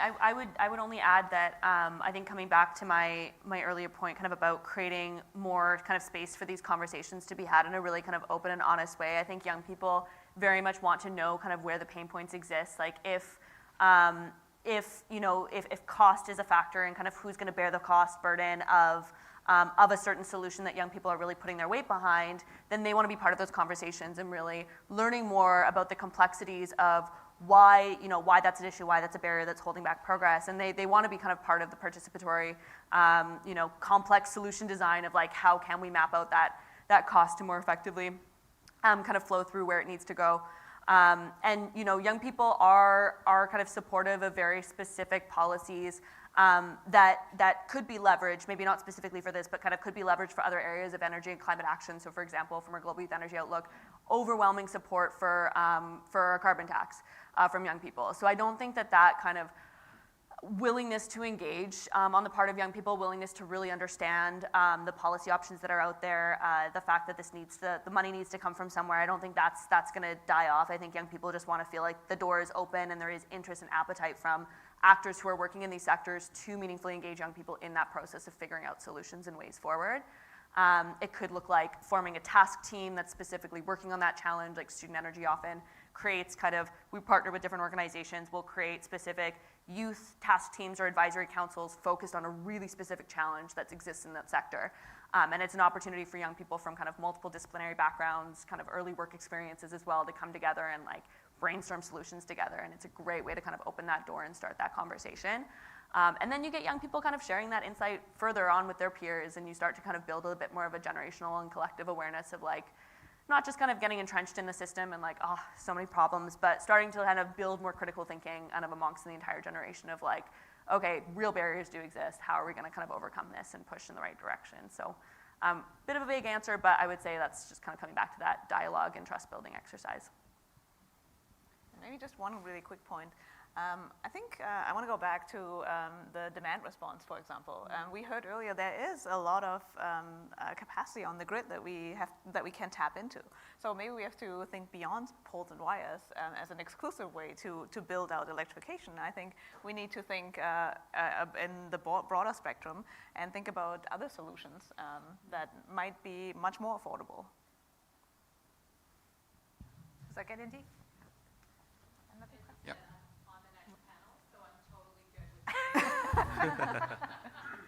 All right. Unfortunately, that's all the time we have left today. Thank you for the amazing discussion. Thanks, panel.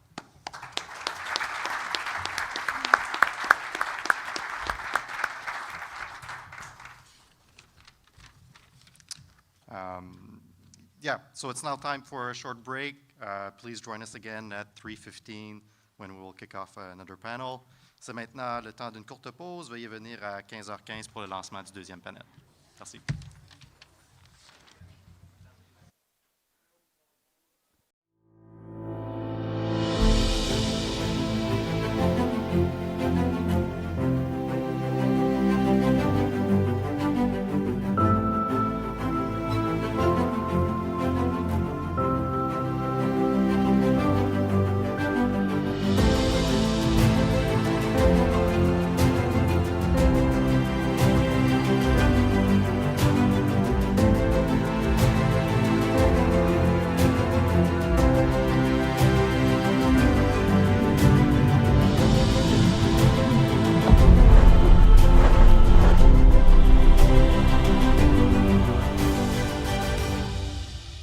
Bonjour à tous, je suis Savannah Willerton, coordinatrice des programmes juridiques et financiers à l'ACA.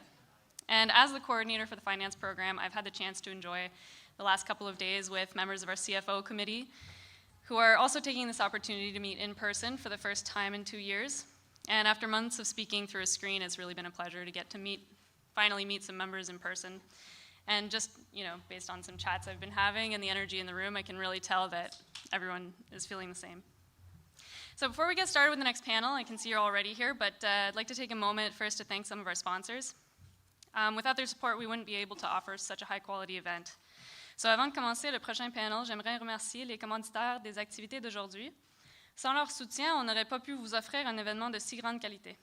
Alors, our gold sponsors include Hatch, KPMG, Siemens Canada, Ballard, and Domino High Voltage. Our silver sponsors include Tantalus, Eaton, Ericsson Canada, Redline Communications, and Bidgely. And of course, for our upcoming annual CEO panel, will be sponsored by MNP. Thank you to MNP for all of your support in preparing today's event and for moderating the panel. And as a reminder, we will be taking questions from the audience this afternoon, so please alert the CEA staff if you'd like to ask a question during the panel. Oh, and actually, also before we get started, it's not on the program, but I've been asked to remind you all, or to let you all know that before dinner at 5:30, the bar will actually be open. So you don't have an hour to kill between our last afternoon event and dinner. You actually only have 30 minutes. And after that, just join us across the hall at the bar. So now we can go ahead and get started with that out of the way. I'd like to begin by welcoming Adriana Gliga-Belovic, partner in privacy and data governance at MNP. She's joined by Mike Marsh, we all know, president and CEO of SAS Power and outgoing chair of CEA's board of directors. Indy J. Boutny D'Souza, president and CEO of Lexicon Energy, and Melanie Bailey, president of ADCO.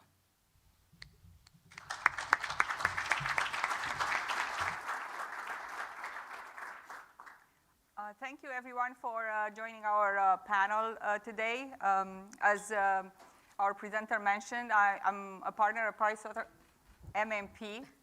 Sorry, at MNP, proud sponsor of the event here. We do have a national practice for energy and utilities, and our leader is present here as well. And as a privacy and cybersecurity partner, I work with a lot of energy and utilities organizations to help them understand what the risks are and threats to their operations, and also help them build the resilience within their operations.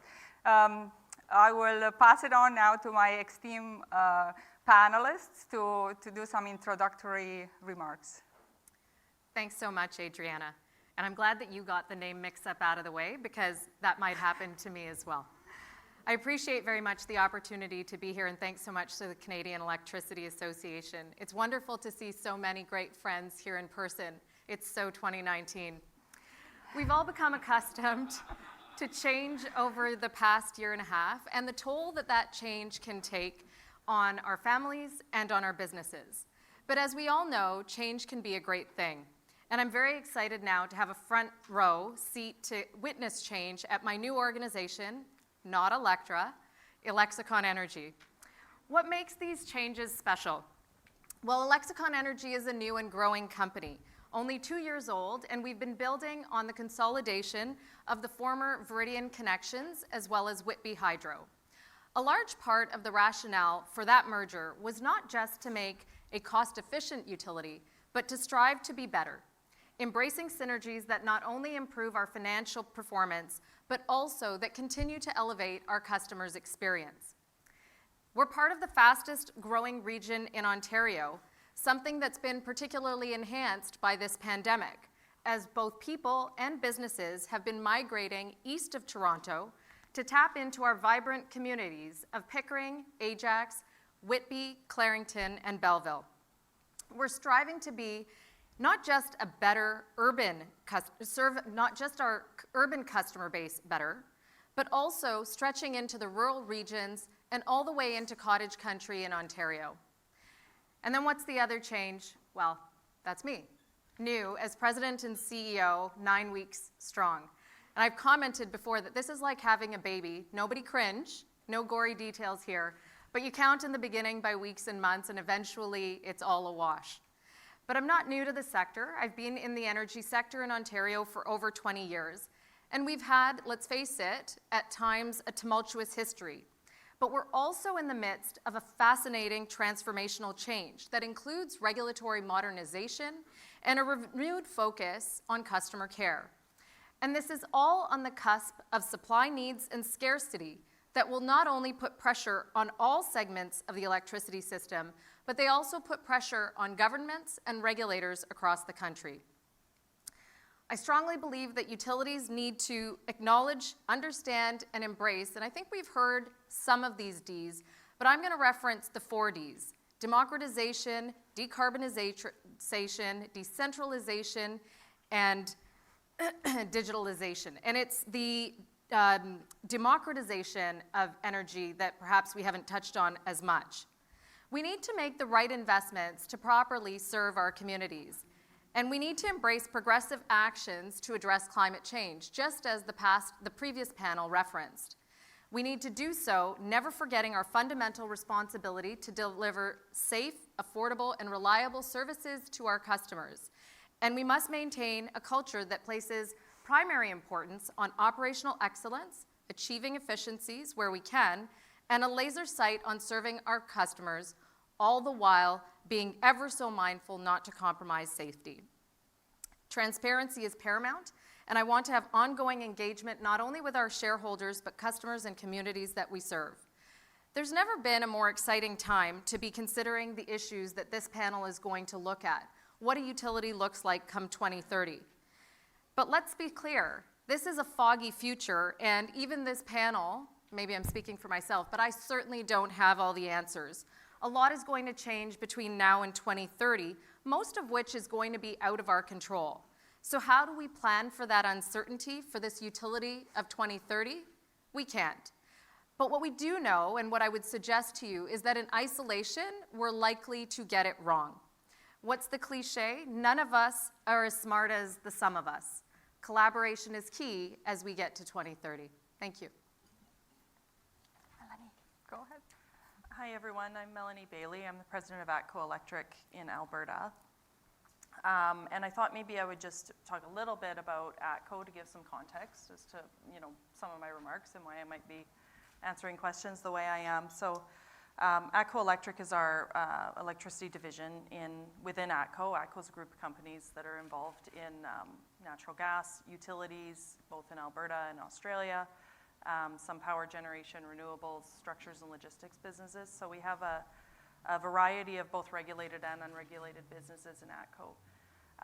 ATCO Electric is a T&D wires company in Alberta, and we also have vertically integrated electric utilities doing generation and retail services in the Northwest Territories and in the Yukon. So we do have a presence in Canada's north, which I'd be happy to maybe speak to later about what that means for some of the decarbonization goals that we have in this country when we live in the place that we do, and some of the citizens of our country live as north as they do. But we also have a natural gas utility in Alberta, ATCO Gas, and so when we talk about all of these issues that are impacting our sector, very mindful of what that means for a natural gas company in Canada these days. And also just being where we are, most of our service territory is in northern Alberta. The biggest customer segment for ATCO Electric is the oil and gas industry. And so that, I think, just presents different challenges and maybe leads into what, one of the points that I wanted to make here today is that there are ambitious goals for net zero by 2050.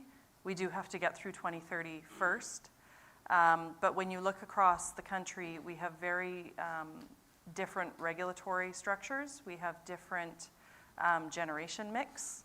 Just for example, Alberta is mostly fossil fuel generation still today, moved off coal and onto natural gas, but still fossil fuel, whereas other provinces are very rich in hydro or nuclear or other non-emitting sources. So the solution in all of the places across the country is different. It varies from jurisdiction to jurisdiction, and we can't be applying kind of peanut butter approach everywhere, and we really do need to consider what the right solution is in each place, because I do believe it's different. The other thing I'd say that we need to continue to make sure is top of mind and is in every conversation we have about net zero is affordability. And there is, by a large stretch, a gap between what we need to do to get to net zero in Canada and what an average citizen or person can pay. And that gap exists. Now, that's not to say that it can't be done. It can be done, and I think it takes some visionary leadership from business leaders in this room, that is a problem that we can solve and that we must solve. We don't have a choice but to solve it. But it's going to take a nationwide approach, and it's going to take commitments from governments, not just on we're going to get to net zero, but on how we're going to pay to get to net zero, and how we're going to ensure that there's equity among customers and among citizens of Canada.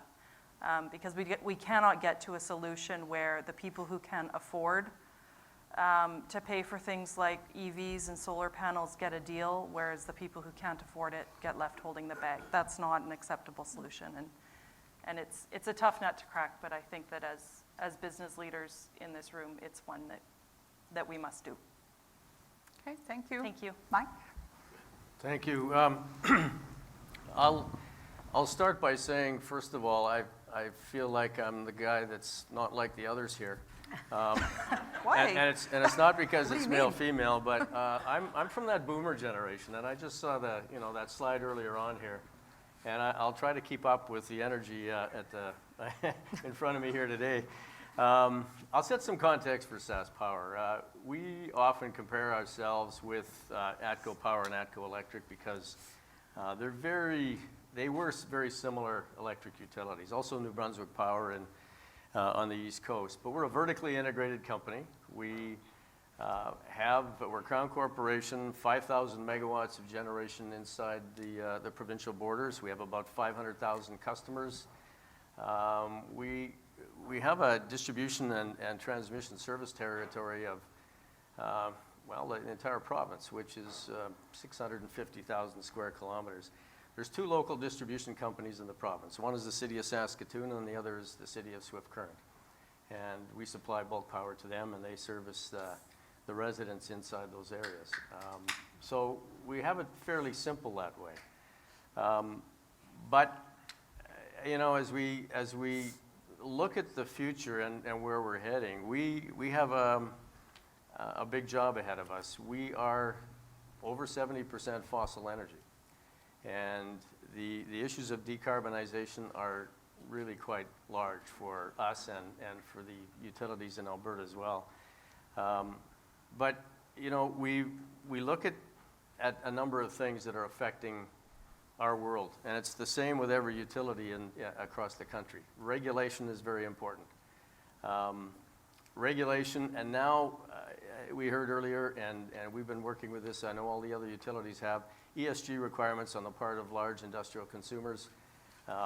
Over 60% of our energy requirements in the province are baseload. We have large mining operations in the province. We have large oil and gas operations in the province.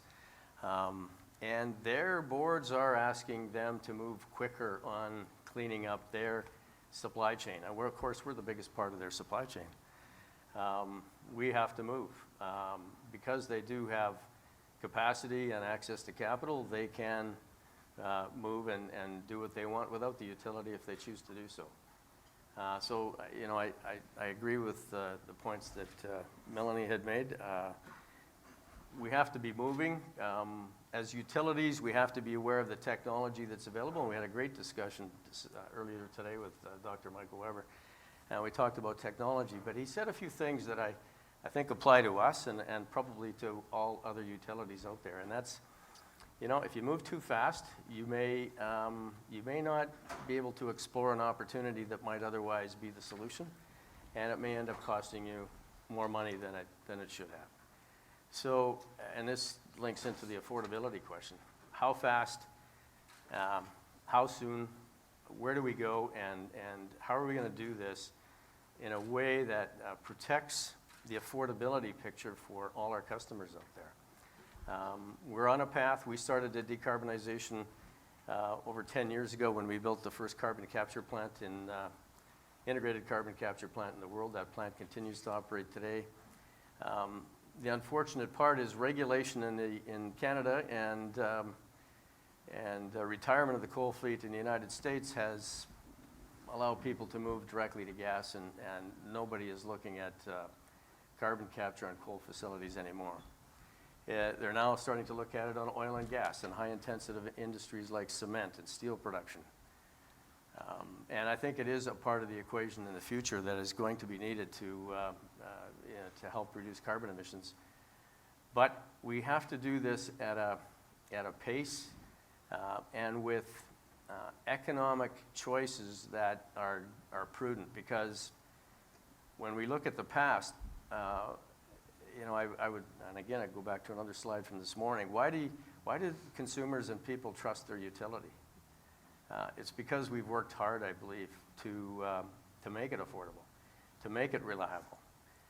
People want to know that they can go to their utility and get good information and to help them make choices. So utilities are not on the leading edge or bleeding edge of a lot of new technology. We want to make the right choice. You do it with proven technology. You install it, long life assets that are going to be there for 50, 60, 100 years. And we want to do it properly so that we don't upset the balance, increase rates in our own jurisdictions that would make the entire economy unhealthy. And I think this is where we all have this same gnawing pain, if you will, as we look to the future here. There are so many challenges on the decarbonization front, on the electrification front. But how do we do this in the right way at the right time and keep it affordable for all of us? Okay, well, thank you for that introduction. So maybe we'll start our discussion of where we are today with our business models, because many of these business models are actually structured by current provincial regulatory systems, including cost of service, performance-based regulations, but also maybe combinations of the two. So if you maybe would like to comment how this structure or do they still hold for moving towards decarbonization and innovation? Or if not, what are some of the barriers or obstacles that you see? You want me to start? Indeed. Okay. I don't see a hybrid approach, frankly, when I consider the regulatory framework, and you're totally taking me back to my roots. I think that PBR is probably the better mechanism compared to cost of service regulation. I think it encourages innovation and decarbonization probably more solidly, most particularly because it's the best approach or the approach for aligning competitive pressures to that regulation is looking to mimic, moving prices towards cost, resources to their greatest value, and encouraging companies to innovate and to better understand customer preferences. Here in Ontario, the OEB has 3 rate-setting mechanisms: custom incentive regulation, price cap, IR. My God, I step out of regulatory for 2 months and I forget the words. So custom IR, price cap IR, and annual IR index. These all provide incentives in order to improve performance of our companies and ensure that the plans that we're undertaking are meeting our customers' needs. And in Ontario, I think somebody can check me if I'm wrong on this, but I think the Ontario Energy Board is the only regulator that now has, as part of its tenets, the fact that it needs to encourage innovation. The question is, how do you get there? And so we are encouraged to have our customers weigh in on an ongoing basis to help shape decarbonization goals. For me, customer engagement is an ongoing process, and so I hearken back to the panel that we just heard from, and we are hearing from our customers that they are committed to a low-carbon economy, to encouraging us or seeing their utilities that are trusted. Like you said, Mike, we've invested significant time and effort in being that trusted ally to our customers, so we're encouraged to help our communities achieve net zero. But it's something that we need to work with our regulators to achieve. And so it ties back to the question that I had asked that previous panel, because frankly, we're not funded to do so, and the cost to do so is extreme, at least in my view. And on the previous panel, there was a discussion of how you get there, customer-based working groups, those sorts of things. But it seems to me that customers are decidedly unaware of what the overall cost to the system is going to be. and exactly how different the supply mix is across the across the country. And so it isn't a peanut butter approach, as Melanie had said, but it needs to be a full Canadian commitment because that's what we've committed to at the COP, and that's what other countries have committed to at the COP as well. So I think we need to understand what our shareholders and customers value, because for both sides of that equation, there will be somebody bearing the cost, even though we're trying to boil it down to the affordability factor. So I would say that PBR is probably the best proxy, but I would challenge that regulators, even if they have innovation as part of their new toolkit, they haven't dug into how we're going to get there.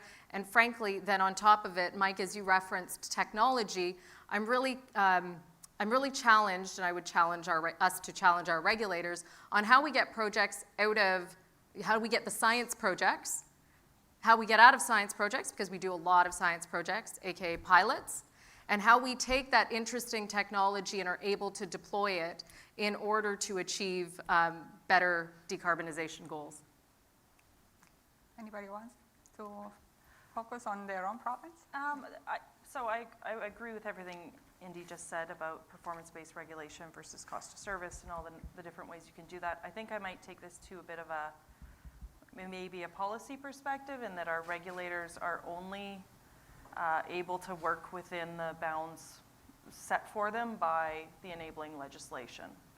And so if the legislation doesn't say that, energy efficiency or demand-side management or demand response is a tool available to utilities, then we become challenged in our ability to do those things. And we heard Dr. Weber earlier today talk about the number one thing we should be doing is energy efficiency and conservation, and that's the way that we can sort of set ourselves up for the best decarbonization success.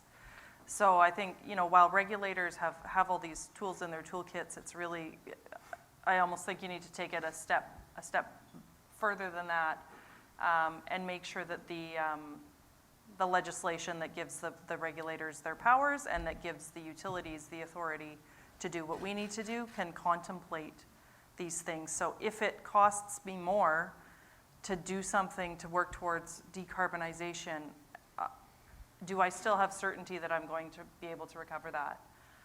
Stranded assets. If I'm, going to invest in something new which yields the old, no longer used or useful before the end of its life, is the utility at risk for that? So those are really important questions that can the answers to them make it either a barrier or an enabler to what we need to do. So maybe let me continue that. So if you had the opportunity to help design the new regulations, then what would be some of the proposals you will make for your province, or to facilitate the move to where the new business models need to be? Mike, would you like to? Sure. Nobody's chomping at the bit for that one. Well, I think to start, I should explain that in Saskatchewan, we don't have a formal regulatory process like Alberta or Ontario does. We have a rate review panel that is appointed by the government, and we have to, submit the same information that any other utility would across Canada. We have open hearings to the public. People can intervene and speak for or against the application that we're going for. But we don't have an army of lawyers. We do not have full departments that are dealing with the legal minutia about what's in or what's out. We have to pass the prudency test like everybody else. We have to make sure that we are transparent in our capital programs and that we can explain why the investments that we are making are important. And we've been able to do this. But as we look at the decarbonization issue, you heard it today. Moving to renewable energy is the near-term solution, and renewables with battery storage is an obvious one. But battery storage is not yet of age, and it's certainly not in the economical window right now without lots of federal government support. It comes down to affordability. you know, do you begin to put those systems in now, or do you wait 2 years or 3 years until that technology comes of age and the price drops in half? How do you go forward and tell the public you're going to be cleaning up the grid, but oh, by the way, here's another 8% rate increase? This is the balance that we all have to achieve in our own jurisdictions, regardless of, you know, what regulatory framework is in place. So we will continue to work on that. I would suggest, like in our area, I'm already benefiting because I don't have to hire a whole bunch of lawyers to, you know, to deal with what you two have to in your jurisdictions. But we have to be mindful of the balance and the speed of change so that it is affordable and it can maintain that affordability over a period of time. Yeah, I think I'm not sure what to do with the fact that you think we have armies of lawyers. It's not a bad thing. We do have some. We do have some. I don't know about an army. But yeah, I think some of the things I just talked about, stranded assets is an issue, particularly in Alberta, where we have a kind of a unique risk there that the other jurisdictions in Canada don't have. So I think we would, like, you know, could start from scratch. That's one that we would address. But even there was a bill put forward in Alberta just a couple of weeks ago, Bill 86, and I'm loath to comment too much about it because we're not done assessing it yet. But for the first time, it addresses energy storage as a utility asset in that bill. And up to 2 weeks ago, that was not a thing in Alberta, and it's 2021, and it's kind of probably shocking to all of you, right? So, you know, can a regulated utility own storage, or is that set aside as a market participant in the energy-only market in Alberta on the generation side? So things like that, you know, policies do change over time that are enabling. Are they fast enough? No, and I don't think they ever will be fast enough. And do they go far enough? One of the things that I think utilities need to grapple with is the very long-standing and traditional demarcation point of the meter, where we are upstream of the meter, and downstream of the meter we are not, and that's not a utility's place downstream of the meter. But when you start talking about demand response, for example, and that the most economical way to use the grid is for the utility to be able to turn things on and off downstream of the meter. Well, how do you deal with that, and what's the legislative framework behind that, and how does a regulator approve or not approve that?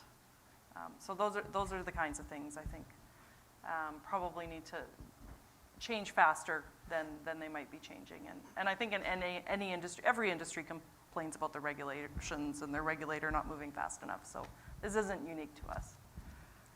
I really think that my regulator here in Ontario needs to phone a friend in Alberta, because we've been talking about distributed energy regulation for this is year 3. Yeah. And so 2 weeks ago sounds pretty good to me from where I sit here in Ontario. We haven't fully assessed it yet, so it might be good. It might be good. It might be good, okay. Well, tentatively we'll say it's better than the 0 here, but my colleagues have hit on many of the key points. Energy equity and affordability are the ones that I would keep coming back to when we think about the context of redoing the regulatory framework in Ontario or across the country. I think the other piece is, of course, that when we consider new technology, distributed energy resources, can you invest in battery storage, solar panels? There is this element of, and who serves that last customer, meaning the low-income customer.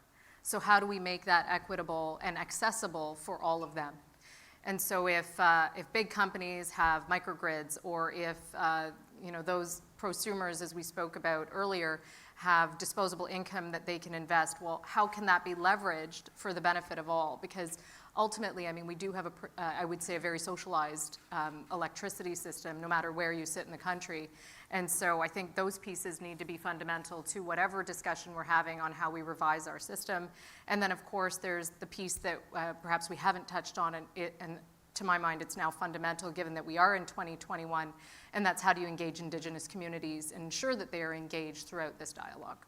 So those are, additional elements I would offer. Yeah, and you touched on something very important that, Canadian pays anywhere from 7 to 16 cents per kilowatt hour for electricity in Canada. And Melanie, maybe you want to comment a little bit about what's going on with the northern communities and their ability to afford electricity.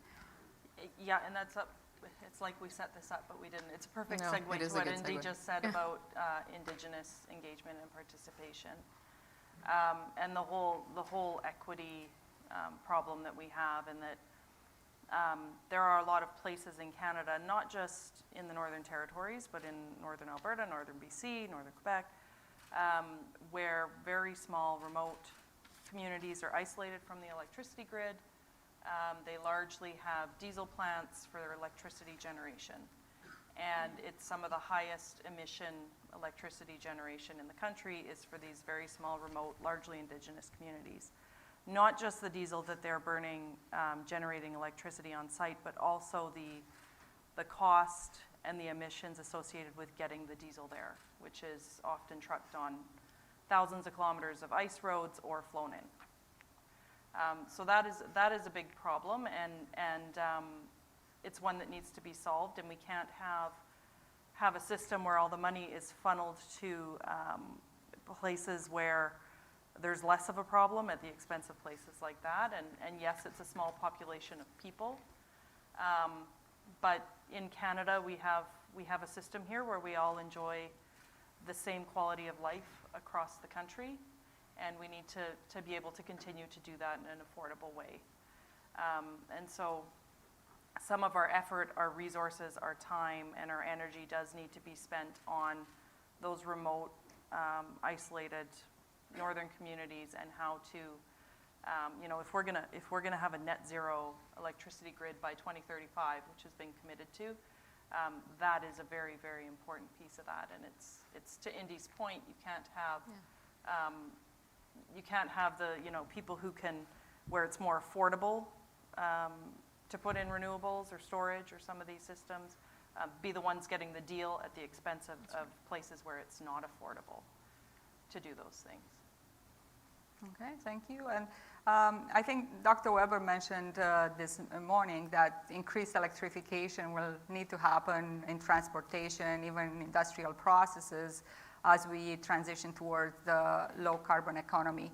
So maybe if you can comment on how are you thinking about those, getting the equation right between reliability, affordability, and efficiency as you think of the new business models. Mike? Sure. I'll maybe start first on this one. Every utility across Canada is working on a grid modernization program in some way, shape, or form. Every one of us have recognized that not only are smart meters just fundamental to a grid today, but when you start to look at injecting energy into a grid from hundreds, if not thousands of points, you need it to be safe. You need to have visibility into that grid. So all of us are at various stages of putting in distribution SCADA systems, advanced EMS systems, really putting the technology into the grid so that we don't rely on a customer to phone us, and we can tell very, very closely where there's an issue.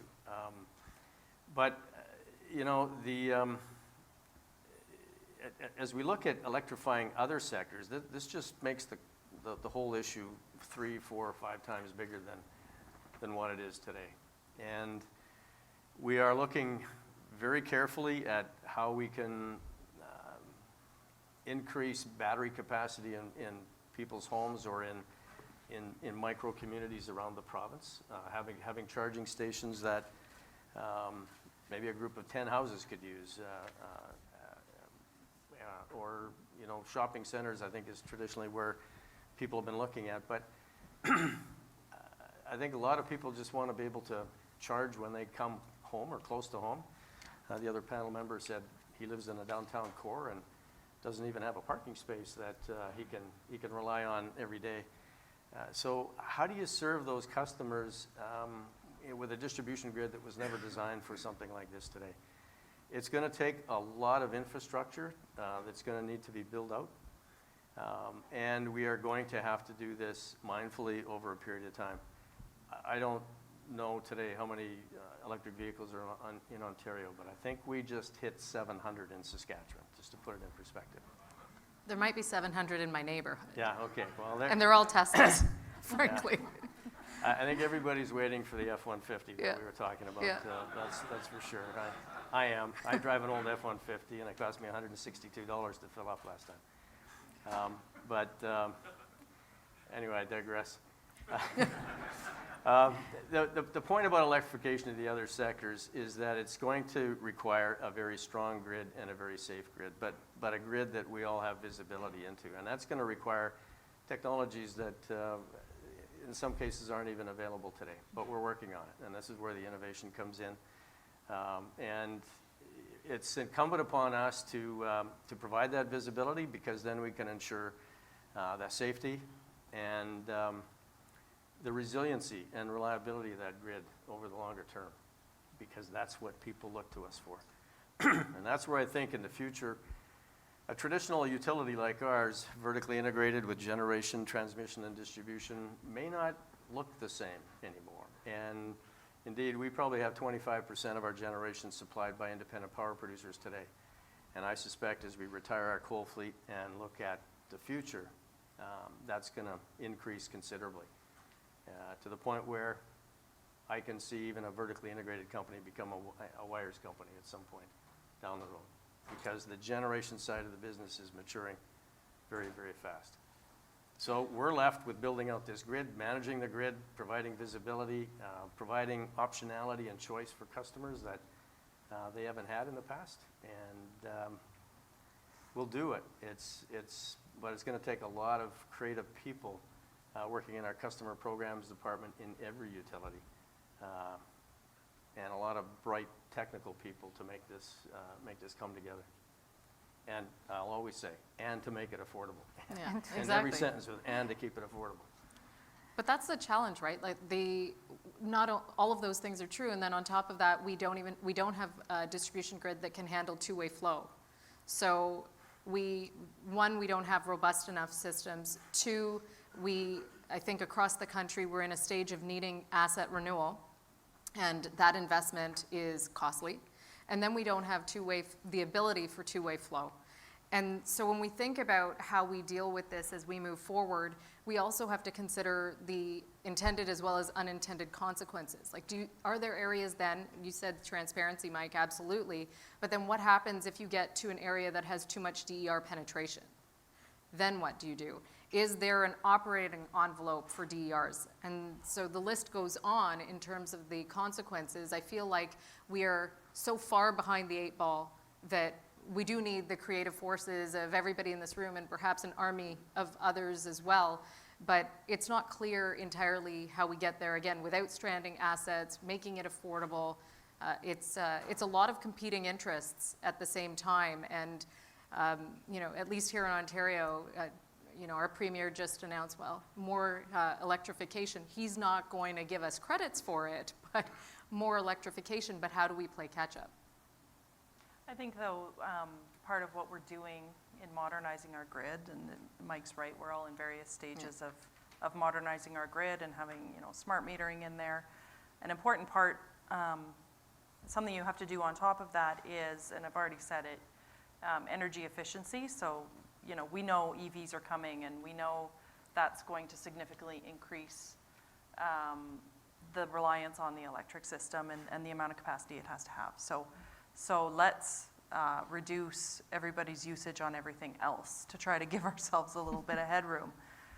We also know, and this was said on the last panel, that the electric system peaks at a certain time. It's designed for that peak, and we have this great amount of untapped capacity in the system at all other times. And so how do we use that capacity first? And that's where, first you need a modernized grid with smart meters and advanced distribution management systems and SCADA, and you need all of those things, but you also need to provide a price signal to the customer. Dr. Weber said it, people will will sell their privacy for $1. Like, people will respond to price signals. We all do it. And especially the sort of next generation that's coming up. We saw in the statistics that were up on the screen that the younger the people are, the more willing they are to subscribe to those things, to respond to price signals with dynamic pricing and demand response. So not only are we going to try to get the customers to, charge their vehicles when there's capacity on the grid to charge their vehicles, but also the utility's ability to operate things downstream of the meter on behalf of customers.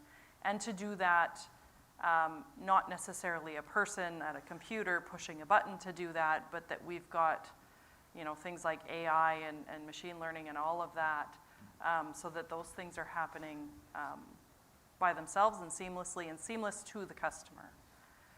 And is that going to be enough? Is there enough excess capacity on the grid we can tap into in off-peak times to, so that everybody can have an EV? No, it's not going to be enough. There's more needed, but that should certainly be where we start. Okay, and you all brought up interesting ideas there: modernization, digitization, use of sensors. So if we look at what's going on on the cyber perspective, we have seen a large increase of cyber attacks, and specifically ransomware.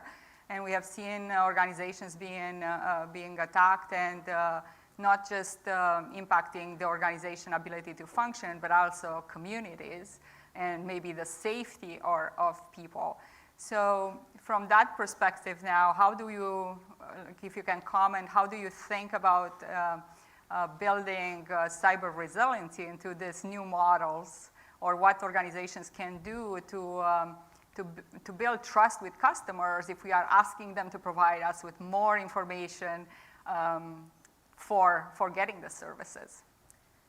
Maybe I'll start. My previous role included Chief Privacy Officer. I think the reality is that for many years, utilities were not heavily invested in IT. I think that's a fair statement, and it's another area where we've played catch up. But it's almost undeniable that we've had to make these investments, and will continue to make the IT-related investments, because everything now relies on the Internet of Things. But with those investments comes exposure, because everything is now tied to your servers, the internet, cloud computing.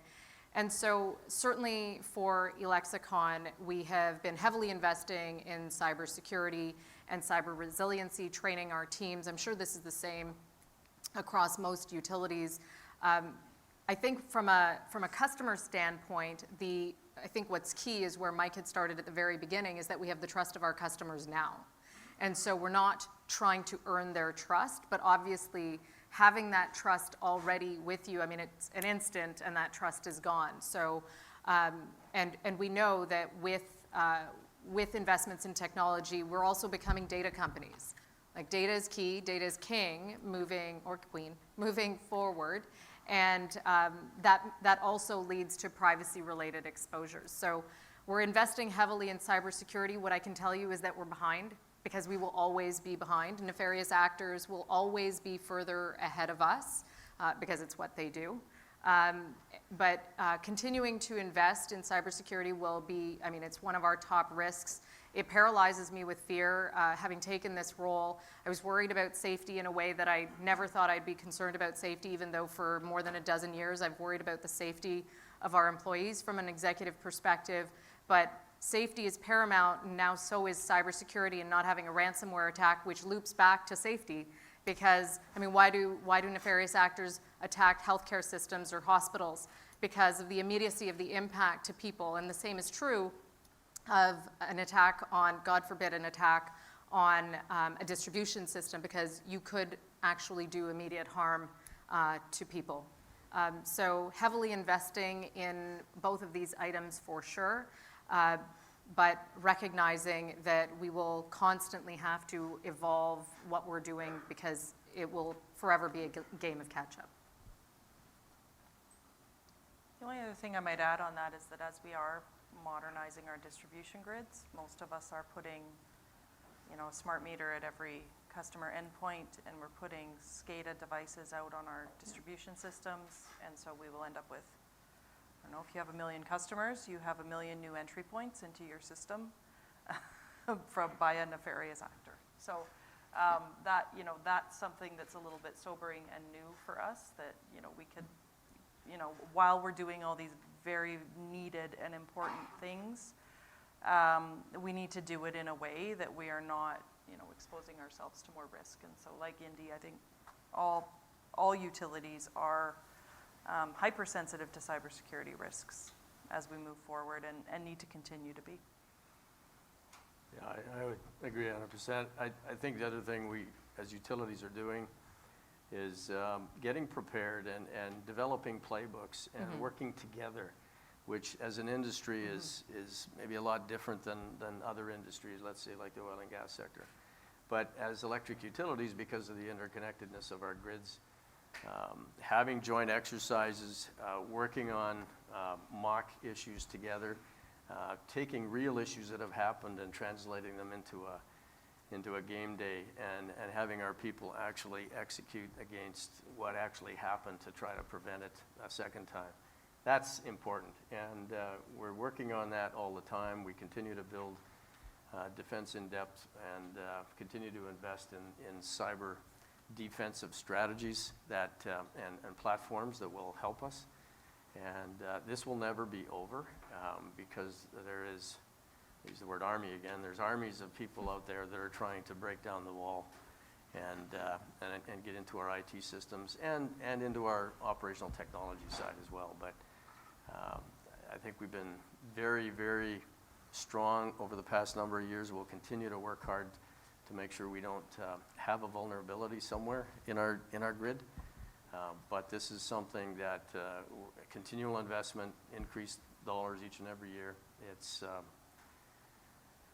going to be with us for a long time. It's like the sustainment capital. It's like the infrastructure, right? The stuff that was built in the 40s and 50s is now changing, but gosh, we've still been adding hundreds of millions of dollars each and every year as we build out new infrastructure. So that issue will never, never go away. You'll never be done fixing or replacing infrastructure. It's with us forever. It's part of our cost of doing business out there. And even our utility, we're spending almost $1 billion a year on infrastructure in the province, and that will continue. And if we get into the electrification side, that you could see that number increase substantially over the next decade. Okay, well, thank you. That's all the questions we had, so we are going to open it up to the room if you have any questions for our panelists. Yeah, we have about 5 minutes, so we can take a couple of questions. Oh yeah, well, if there's Francis here, Julia. I always have a question. Thank you very much. Thank you for that panel. Every year when we have the CEO's panel, there's somebody that asks the question, what is it that keeps you up at night? And I always leave depressed after that. So I want to ask you a different question this time, and that is, what's the one thing when looking to the future? And we heard all about all of the challenges and the barriers and so on. But when looking to the future, what's the one thing that you're really optimistic and really looking forward to, as opposed to the one thing that's actually keeping you up and scaring the daylights out of you? Well, I started with. It can't be the bar. It can't be the bar. The bar is still exciting. Let's not debate that. But since I started with what's keeping me up at night, maybe I'll add what I'm excited about. I mean, it's a good problem to have, electrification and the need for or use of your fuel. Like that's a great problem for us to be solving for. The challenge, of course, is the how. But I think it was said amongst us that we're going to get there. We always do. And it's a great problem to have in the context of, and there's an environmental and social benefit to using our fuel as well. So it's not even that we're pushing for the use of electricity. It's that everybody else is pushing for the use of electricity as well. So, where we sit as a monopoly, it's a good problem for people to want to take your product. So I'm excited about it. The how we get there and the amount of investment tied back to affordability is forever the question, but we'll figure that out as well. That's working with policymakers and our regulator. And I think Melanie had made a comment earlier. I mean, I think the last piece is that we need the interplay between federal, provincial, municipal governments and our regulator, because everybody's pushing for net zero, but as you said, there's no mandate back to our regulators. And so there needs to be that unified view of everybody's got that target in mind, but it needs to also translate to the regulator and not just us trying to serve our communities. But it's exciting. I'm excited about it. I feel like we might all have the same answer, Francis. Just a hunch. But yeah, I think we as an industry are moving from a very kind of traditional type of business that hasn't changed for 100 years to just like exponential change in a very short time. And 2030 is not far away. It's only 8 years from now, and by 2040 and 2050, I don't know, will we even be regulated the way we are today? What will we look like? And I think we're very lucky and blessed to be here during a time where we get to live through that and we get to lead through that change. I think one of the big things is it makes this industry really cool. Can I say that at my age? I can say that's really cool. Young guys and women who are coming into the business, I caught myself real quick, didn't I? Traditionally it's been a male industry. Let's face it. But we, all our organizations now are building out our diversity categories. We're looking to have organizations that represent the communities, and people are looking at the electricity industry with a different lens now, and they're saying, "Wow, if everything's going to be electric, that means." That's going to be a good place to work. There's going to be lots of innovation. There's going to be lots of need for people that have energy and skill sets that we can put to work, and that's absolutely right. In the past, utilities were sometimes looked at, well, that old stodgy utility, why would you want to work there? I'll go work for Google or somebody else. But I think that the tide is changing. And the last point that Indy made on the regulator, I think when it comes to the speed at which some of the regulations are coming at us, and mostly federally, I would suggest, requires that the federal government, those who make the rules, should also pay for some of the things that they're asking utilities across the country to do. It's a big ask to, even for utilities that are 95, 98% clean today, to go that extra mile. And it's important that funding is there to move the dial if they want it moved in the timeline that they want it. What keeps me up at night is this urgency and the speed at which things seem to be happening and the expectation that it will happen. But the reality is that technology needs to come of age. It needs to be an economic model and an economic business case that presents itself before utilities will make that investment decision. And that will always be the case. And so that's going to require some time, some energy, but some commitment where those that regulate certain things out of existence or new things into existence, how can we change? If you want to move the dial that fast, then let's pony up some money and make sure we can all do that. I've seen a few hands, but we just have time for one last question. But I think our panelists will be sticking around for dinner, I hope. So any other questions, I think you can find them after. So go ahead. Okay, this is probably going to start with Melanie, and I hate to go back to what keeps you up at night, because that's generally what an operator does. Melanie, we didn't really mention it at all, and it's probably the last comment, but competition, sort of an Alberta kind of perspective. Do you worry about that and keep it up at night as we're thinking about these new innovations and pricing signals? And then maybe I'll offer it to Ontario, and Mike will probably look last to you on competition in Saskatchewan. Well, I will say the thing that does keep me up at night the most is health and safety. our employees. And I would echo what Indy said around that's,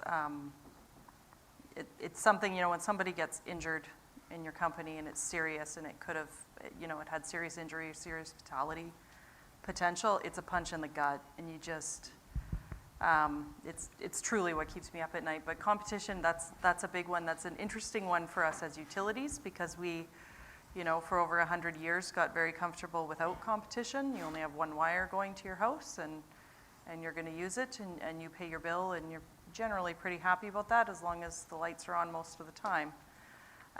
But I think, going forward, I talked a bit about how the demarcation point of the meter, I don't think that is forever going to be that way. I think it's going to get a little bit gray as to what's regulated and what's not, and regulations will have to change over time. And there are competitors in there. So if I don't give you a smart meter and give you a report on your bill with your home energy use and show you how you can operate your dishwasher differently so that you can pay less and reduce your emissions, if I don't do that, like Google's going to knock on your door. Yeah. And is going to do that for you, and will show you how you can pay your utility less, and I'm now cut out of that picture entirely. So absolutely, that is very top of mind, that we need to kind of think about that as our business model does evolve on how do we stay relevant. And we have earned the trust of our customers, and we do have that relationship with our customers, and they know us, and they want us there. But it takes deliberate effort to keep that as you're being disrupted from all sides. To Ontario, I would say that competition is obviously a concern, but I think more concerning for me about competition is that it's no longer the same group of key competitors that we have been, kind of traditionally considering, okay, well, if the monopoly was to fall away, who's competing against us? So it's the Googles of this world, but it's also my next door neighbor. And so that's very hard to get your head around. And I'm not sure how deep a penetration we have right now of those kinds of prosumers, but that is what democratization is all about.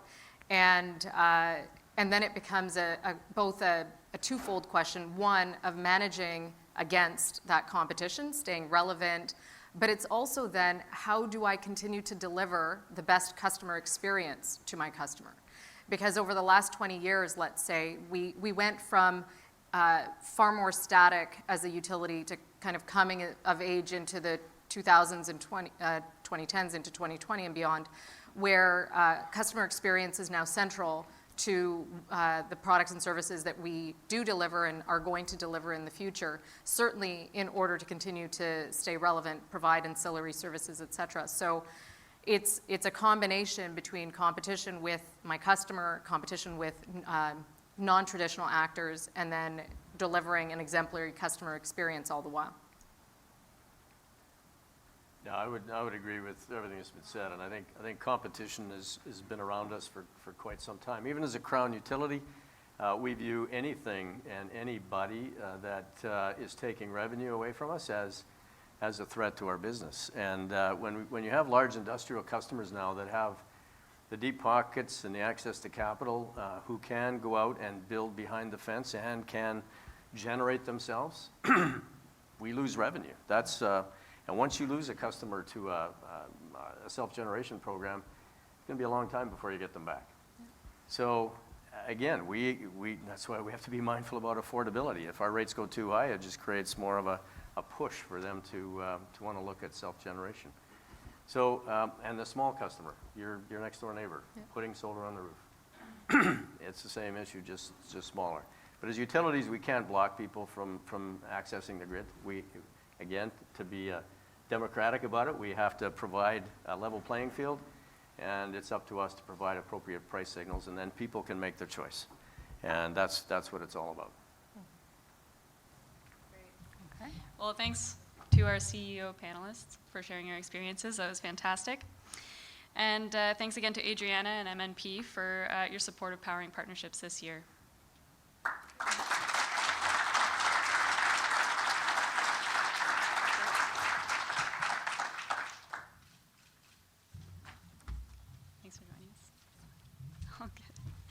OK. So, Susanna Pierce, présidente nationale et directrice générale de Nouvelles Énergies et Solutions Canada à Shell Canada, sera la prochaine et la dernière à présenter cet après-midi. Our final speaker of this afternoon's session is Susanna Pierce, President and Canada Country Chair from Shell Canada.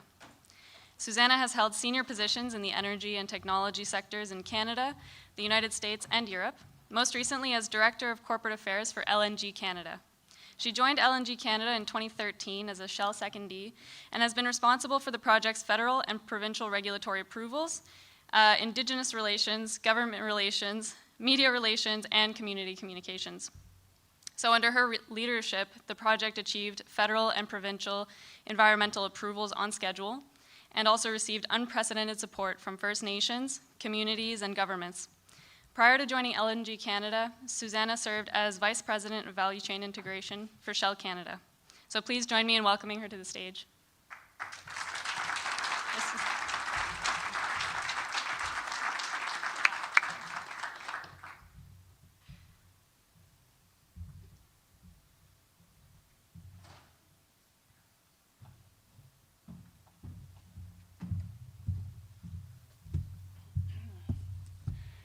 Okay, and as I understand it, I think I'm standing between you and cocktails, is that right? You've been here all afternoon? Let's see how this goes. I do have written remarks. Typically, I like to walk around and speak, but in this new role, I'm trying to confine my remarks to at least some prepared scripts, but then I'm also happy to get into more of a conversation with you. So first off, yes, I'm Susanna Pierce. I'm President and Country Chair of Shell. I've been in this position now since the beginning of April, and it's a pleasure to be here with you today on the traditional territory of the Algonquin, the Anishinaabe, and I'm in good health and good spirits, and all of you here today I can see, and I hope are as well. And I appreciate your attention, because I feel as though I work for a company that lives up to my values, and I hope will live up to societal values. And I'll talk to you a little bit about what that means today. Before I do, is everybody hearing me okay? Because I'm getting some feedback. We're good? Okay. Yeah, we're good? Okay. There we go. Is that all right? You know what? It's my cell phone. Somebody really wants to meet me. Hello? Okay. Starting over. Okay. So I have been on seat now since April. But if we all collectively think about how the world has accelerated just in the last few months, doesn't it really feel like we are in the middle of a treadmill that somebody's turned up pretty rapidly, where we're facing so many different transitions all at the same time? And I think each one of us has experienced that in our professions, and I would argue in our personal lives. And from a Shell perspective, we're experiencing that as a company, as you can well tell. And if you followed our company over the last years, you may have seen how we are transitioning as a company. And the interesting thing about Shell as a company and as it relates to Canada is Canada very much reflects the global portfolio that Shell is pursuing. In fact, we have all of our businesses for the Shell Group in Canada. And that makes it quite exciting because we have the ability to maximize the opportunities between the businesses as we look to decarbonize. Now, as you've heard, Shell, or may have heard, Shell has a fairly, I'd say, aggressive and ambitious net zero climate commitment. We have laid that climate commitment out in a strategy that we announced earlier this year called Powering Progress. And Powering Progress is really focused on 4 pillars, the first of which is to generate shareholder value. We still need to do that for our shareholders, which, by the way, I was very surprised to learn when I took this on. A lot of that shareholder value also goes to a large number of pensioners who depend upon us to continue to generate the revenue to meet those pensions. It also requires that we power lives, and powering lives is not only about providing power, clean power, but it's also looking at how do we ensure that we are maximizing opportunities for communities, Indigenous and non-Indigenous communities, that we are advancing equity, diversity, and inclusion not only within our house, within Shell, but also outside of our house, in businesses that we choose to work with. It also means that we are respecting nature, because I think we all recognize more so than ever that our natural resources are limited if we're not careful in how we use them, and that biodiversity is absolutely crucial and also plays an important role in addressing climate. And the other 4th part of that strategy is the one I'm really going to talk to you today, which is about meeting net zero. So net zero really is the target at the heart of our Powering Progress strategy. And it supports the more ambitious goal under Paris, which is to achieve or to mitigate, to achieve 1.5 degrees Celsius climate change, to avoid going any higher than 1.5 from industrial levels. By definition, getting to net zero is not something Shell can realize alone, and I'll explain why in a minute. Society as a whole needs to act together and must act now. To understand how best to address our emissions, we first need to know how much we are generating and where these emissions come from. Shell defines and measures its emissions using the globally accepted greenhouse gas protocol, which categorizes emissions as scope 1, 2, and 3. I expect most of you are familiar with its categorization, so I don't need to spend a lot of time going through that. But I think the important thing to take away here is that we are accounting for scope 1, 2, and 3. And so when you hear about net zero commitments, understand what they mean. From a Shell perspective, scope 1 and 2 is relatively, not really easy, but it is within our control. Scope 3, however, are our customers' emissions. That's a little bit harder. And when you really consider our footprint, 90% of those emissions we need to address under net zero come from our customers. So that's not going to be all that easy. And when you consider our overall greenhouse gas footprint, take a minute, it's about 1.7 gigatons of CO2 per year. That's our peak. We have peaked. That's including scope 1 and 2 and 3. Now we must go down from there. So clearly we need to be working with our customers and society to do that. So when we think about doing that, I want to spend a minute just talking a little bit about what we are focusing on. So when we talk about scope 1 and 2 in the Canadian context, clearly we're talking about the operational emissions that come from our facilities, as well as from the power that we would procure. So within Canada, we're lucky to have the Scotford Chemicals and Energies Park. That's one of only 5 designated parks that Shell will be investing in to help meet the future climate demands and lower carbon fuels. It's also a park which you may have seen that we've made recent announcements to invest in renewable power, where we'll be purchasing power from the Blue Hills Wind Project, and we recently announced a commitment to Silicon Ranch to develop 58 megawatts of solar power, again, to feed that facility. That will be about 20% of the refinery's needs. When we also think about scope 1 and 2, we're also thinking about carbon capture sequestration. And I don't know if there was a lot of discussion about that today, but I can say with confidence that that is a technology that is proven, and it is a technology that is critical. And so for us, at Scotford, we've been operating the Quest facility, which is now, over its 6 years, captured about 6 million tons of carbon emissions. We recently announced the Polaris CCS project, and that project is in 2 phases, but it's incredibly ambitious, yet incredibly exciting. The first phase would capture about 750,000 tons from our hydrogen cracker, as well as from our chemicals plant. And then the second phase would capture approximately 10 million tons per annum under the Alberta proposal to create a hub. It's fantastic to see, and I would say that Alberta is fantastic to see this happen. We know because Alberta has the largest emissions in the country, but it also has the advantage of this geological reservoir, which again we have proven and we believe will support significant carbon capture sequestration. So if I spend a minute now just talking a little bit about scope 3, because I think that's crucial. In the context of this conversation, you're probably very interested in understanding how do we address scope 3 as it relates to our customers' emissions. Now we have to look at our customers specifically, and this is a really important part of our strategy that I think is a game changer and an accelerator.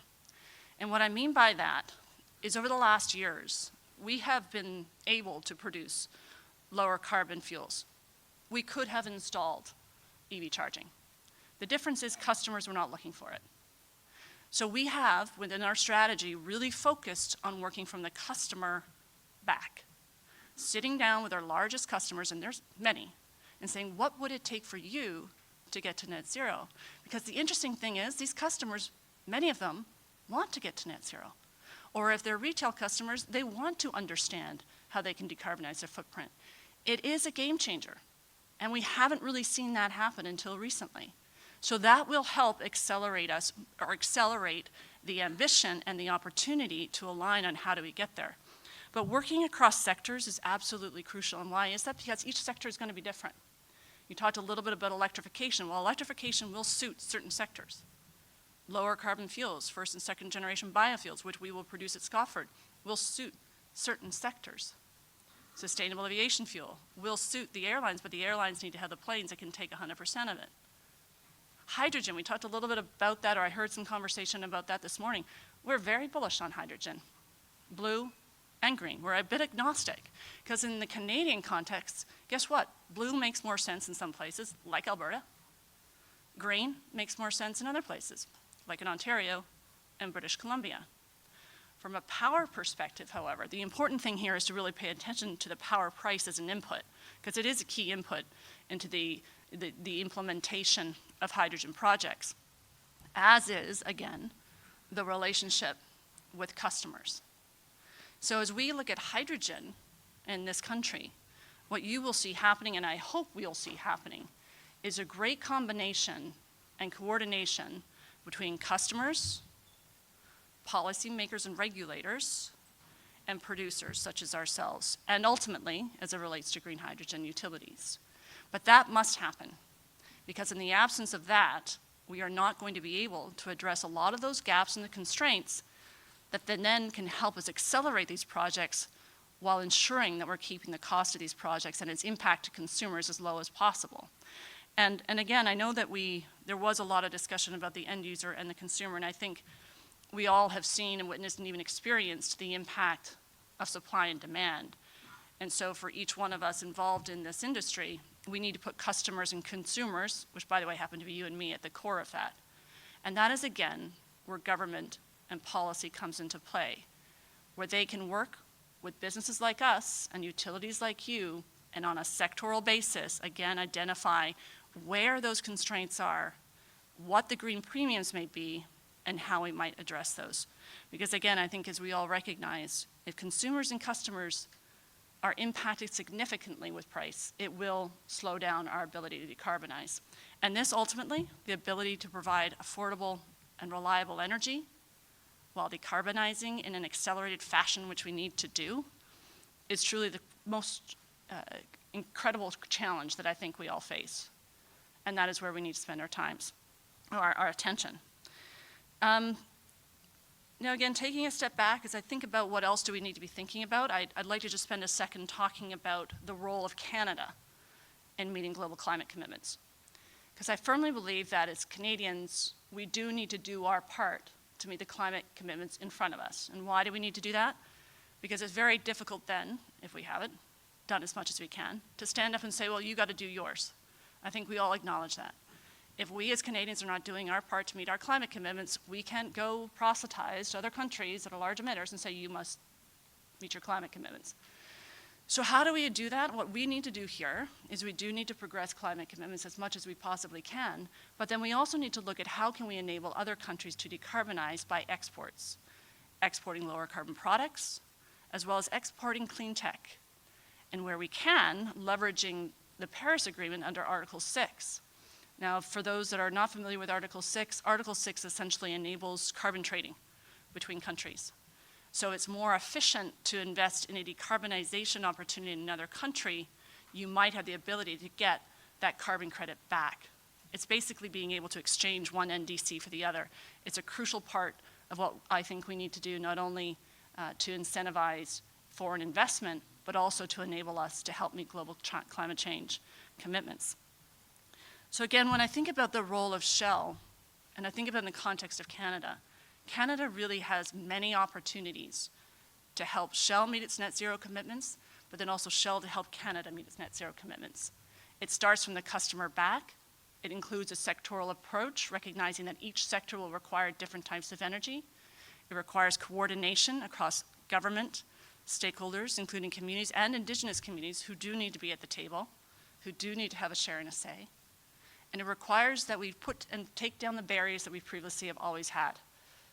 I know that there's probably been lots of conversation here in this room, or different conversations in different parts, about how do we better interconnect the grids? How do we make more efficient investments in one province that could actually help decarbonize emissions in another? I think it's time we need to really revisit these conversations. And I think I'm hearing a little bit about that, but we really need to put everything on the table. Because if we're truly serious about meeting these commitments, then everything does need to be on the table. The sacred cows need to be addressed. We need to do it as utilities, we need to do it as companies, we need to do it as stakeholders, we need to do it as governments. Because I'm pretty sure, for any of you that have children, you're not just doing it because you believe you need to do it for your company. In my company, I believe I need to do it for my company because I see a market opportunity in doing it. But really what's making me do this is I do also have children. And I know many would like to think, or many have suggested, that people like Greta Thunberg, oh, don't want to listen to her. Well, the fact of the matter is, our children are scared. I know mine are. Because it doesn't take much to truly consider, if we do see a significant change in climate, how difficult life could be. I live in BC, and I also spend quite a bit of time in Calgary. And so I have been right in the middle of some of these atmospheric rivers. Now, there's a lot of things that have contributed to what's just happened there. But it is a foreshadowing of what we need to prepare for. So again, as a company, I am motivated to do what I can to meet, or as somebody who works in this company, motivated to do what I can to help meet our climate commitments because they're ambitious, but I believe we have pathways to do it. But as a Canadian, I'm motivated to do that within this country. And I'm doing it because I believe this country can do it by working together. But I'm also, most importantly, doing it as a mother because I do believe our children deserve to have a future, and I do believe they deserve to have a future in this country to be living the lives as well as we have had the opportunity to do so. So with that, did you know I didn't even really look at my remarks? I just spoke openly. I'm happy to take any questions and go back from how Shell is building its net zero strategy. Thank you.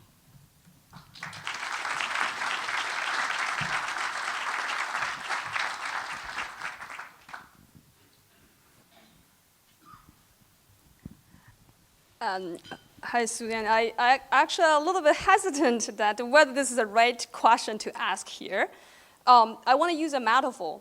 So do you think that in the future, very near future, we could see Shell as a company, like a tobacco company, put a sign on every Shell station to say, hey, you know fossil fuel here killing blah, blah, blah people every day, and consider alternatives when you can, or something like that. Like a tobacco company has to put a sign there and say, hey, smoke is harmful to your health.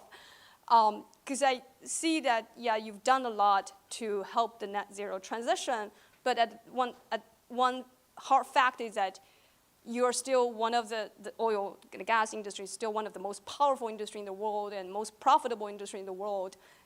How you deal with that sort of internal, I'm not sure whether it's an internal dilemma for you or not, but anyway. It's a big dilemma. Yeah, no, it's a big dilemma, and it's a fair question. I think to your first point, will we put a little label on top of the pumps that say this is, climate-inducing energy? What we are doing instead of that in the interim is we are actually committing within Shell, or within Canada at all the Shell stations to actually offset the emissions that you use through fossil fuels. So at this stage, no, we haven't put a label on our pumps, but we are looking at how do we include ways of offsetting when you use a petroleum product like that. What you'll also see, though, increasingly, it's electric vehicle charging at our stations, as well as hydrogen. So we're rolling out an EV charging network. In fact, the IV network in Ontario here will be using our Shell Recharge technologies. And then you'll also see us install more hydrogen pumps. So what we are trying to do, again, looking at Scope 3, while we're addressing our overall emissions, is try and make sure that we're offsetting where we have to, where we can't eliminate right away, until we get to a point of getting to net zero.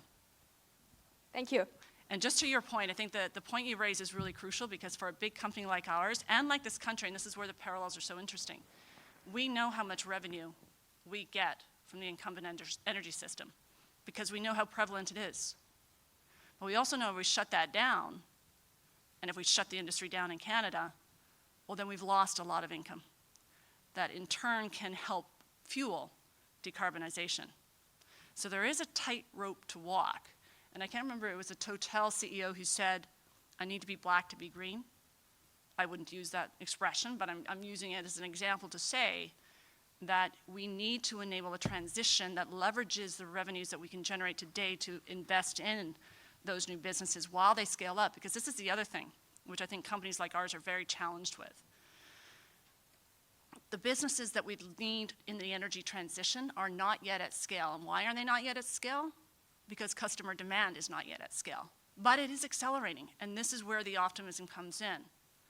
A great example would be, just to your point, we've had 2 hydrogen refueling stations in Vancouver for the last few years. Guess how many people have gone up and fueled up to those stations? How many people?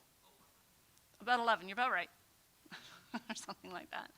So the key thing is, we can produce the energy, but if customers are not consuming it, and there's a variety of reasons why they may not be, then we've got a problem. This is the whole point of why we need to work together with other parts of society to make that transition. I don't know if you're going to like this figure, but I'll share it with you anyways. Shell, on the basis of our global footprint, supplies approximately 5% of global energy consumption in the world. So that is from the products that we produce and the products that we sell on behalf of others. Now, you can choose to look at that as 5% of the world's problem, or you could choose to look at that at 5% of the world's solution. And I, of course, like to look at it as the latter. And why do I do that? In part because of our footprint, because of our network, because of our customer base, we have those connections. We have the ability to sit down with some of the largest emitters in the world and say, what will it take? So that's what we're doing. And the other thing I think I should add too, I think there was a comment earlier about do oil and gas companies work together? Well, what's also pretty amazing right now is increasingly so. Why is that? Because like-minded oil and gas companies see right now we are faced with the same challenge. And going it alone is not going to help. If we can partner and accelerate investments in clean technologies, including things like carbon capture sequestration, we could actually have a shot of decarbonizing our footprint and serving our customers with lower carbon energy. The other thing I've seen happening, and worth referencing here, partnerships with companies like Enbridge. Again, Shell and Enbridge, like-minded companies. We came together and signed an MOU in September looking at, well, where are our synergies from a demand, a load perspective, and an infrastructure perspective? Because if I need to decarbonize my scope 2, and Enbridge has the capacity to give me front of meter, maybe I'll work with them. The other thing that's probably worth mentioning to this group too is that Shell provides currently about 230 terawatt hours of power globally today. We intend to double that by 2030. Now, as we look at how do we incentivize and accelerate green power in this country, we really need to look at how can we enable companies that have customer relationships to expand those into markets here. Because then you're getting the efficiencies of that customer and being able to provide PPAs directly to them regardless of the market. So again, I think there's lots of opportunities, but I think the theme of this speech is really to say we need to look end to end. We need to look from the customer back. We need to look across sectors because each sector will require different pathways to decarbonize. But the optimistic message is it is happening because customers are increasingly asking for it. And that then creates, I think, the new ability for us to really work the frameworks to meet our climate commitments.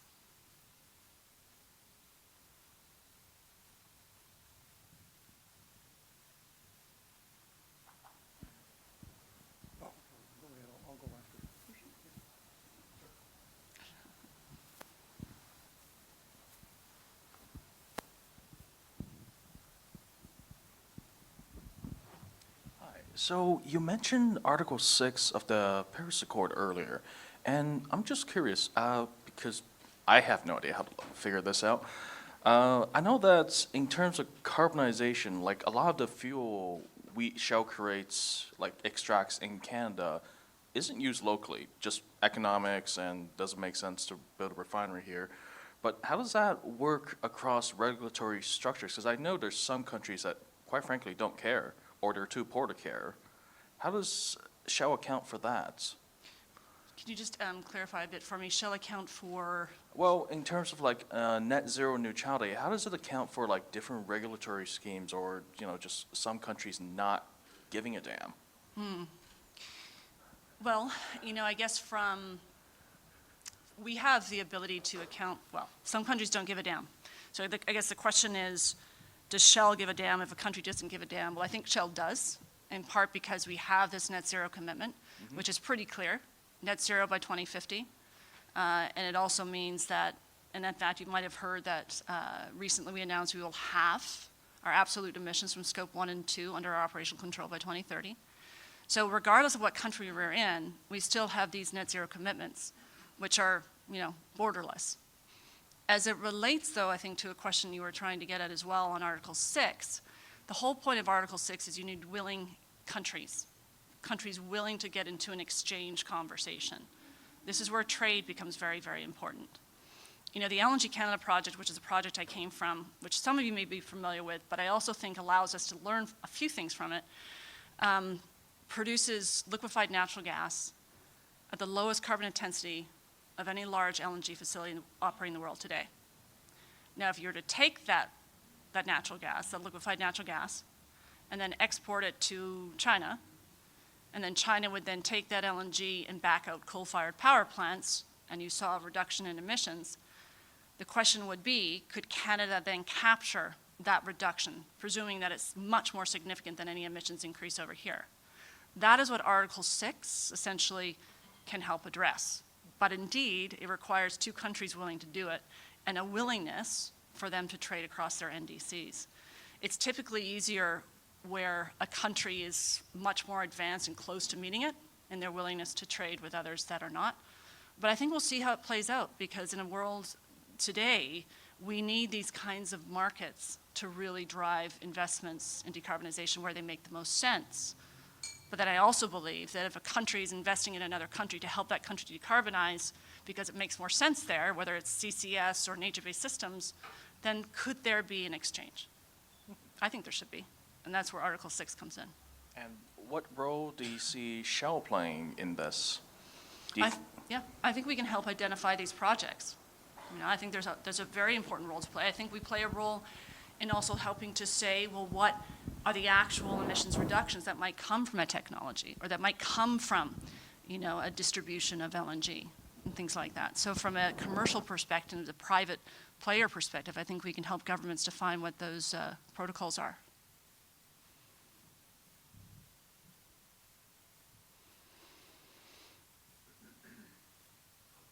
This is a quiet group for so late in the afternoon. You're just ready to go, aren't you?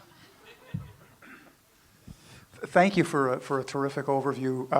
I also particularly like your example of an Article 6 challenge, because that's usually people use fairly easy ones. That's a really good challenging one, right? Reducing from coal to natural gas in China using Canadian LNG, and who gets the credit. But no, I actually wanted to ask you something about offsets, because you mentioned offsets. I'd be interested to hear your perspectives on the importance of offsets, the kinds of offsets that Shell is thinking of, and also, are offsets a transition, or are they in part of the world post-2050? Yeah, it's a great question. So offsets, as we think about them, is really offsets using nature. Okay, so we call it nature-based systems. And the way that we look at it is that first you need to avoid emissions, and then where you can, you need to mitigate them, and then if necessary, you need to capture them through technology or nature-based systems. We're looking at a variety of different types of nature-based systems outside of the technology solution, which is CCS. We're looking at everything from forestry to grasslands, seaforestation, a whole bunch of other different types of offset projects. The key thing, though, and this is where the protocols need to be strong and consistent, is that we need to make sure that those are in place so that these emissions reductions are verifiable and credible. But we do see a role for them, and we do see a role for them particularly in this short term where we don't have a lot of control over scope 3. Okay, so if we need to meet climate commitments by a certain point in time and the technology is not turned over fast enough, if there's an ability to invest in offsets today, which can be additional, that's key. The other thing for us, I think in the Canadian context, is the offsets policies need to be fungible. And this is really important because I think each province has different natural assets. There's different abilities for offset projects to be more effective in one province versus the other. Similarly, just as a province has natural assets for hydropower versus natural gas, again, we need to make sure that these offsets are fungible so that they can be tradable, and that's another element that we think is really crucial.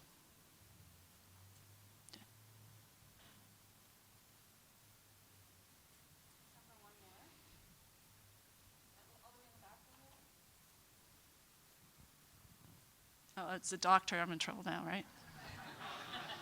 Don't talk to me about hydrogen, we might get into it, you know? Yeah, just a great presentation. Can you comment about the role of R&D? Shell invests more in R&D than a lot of companies, and how much of that is a pathway forward? And I'm thinking as a research professor, I'm always pro-research, but research takes a while, has some challenges. Can you just comment how that fits in with the grand plans, either here or globally?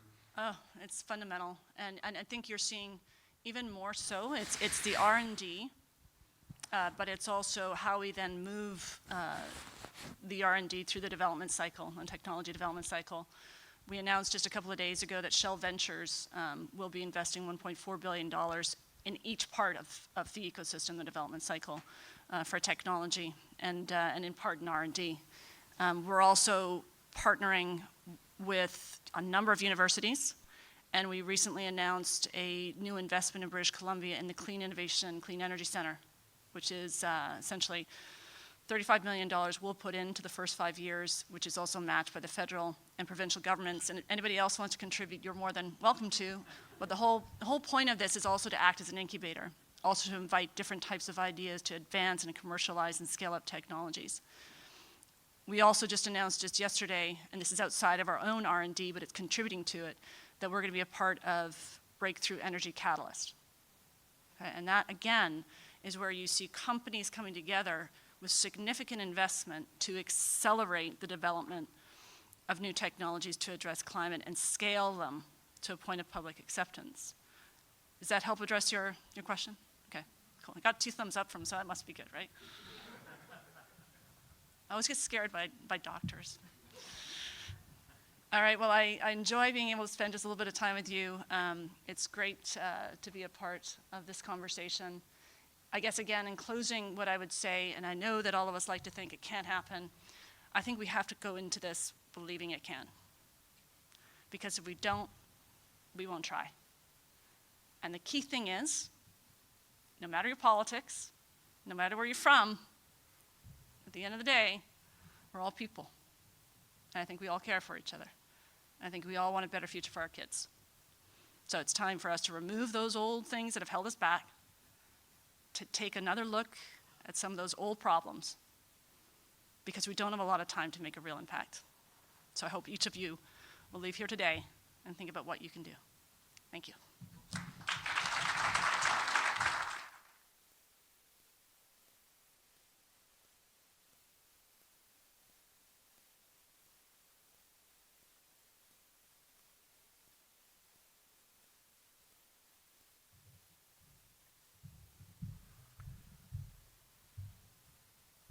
Susanna doesn't see me up here, but I just want to say thank you very much. We're extremely happy you were able to join us today. That was a great talk. Susanna, we have a couple points of interest, common interest. Number one, you know, the oil and gas industry, and Shell in particular, produces products that the world needs.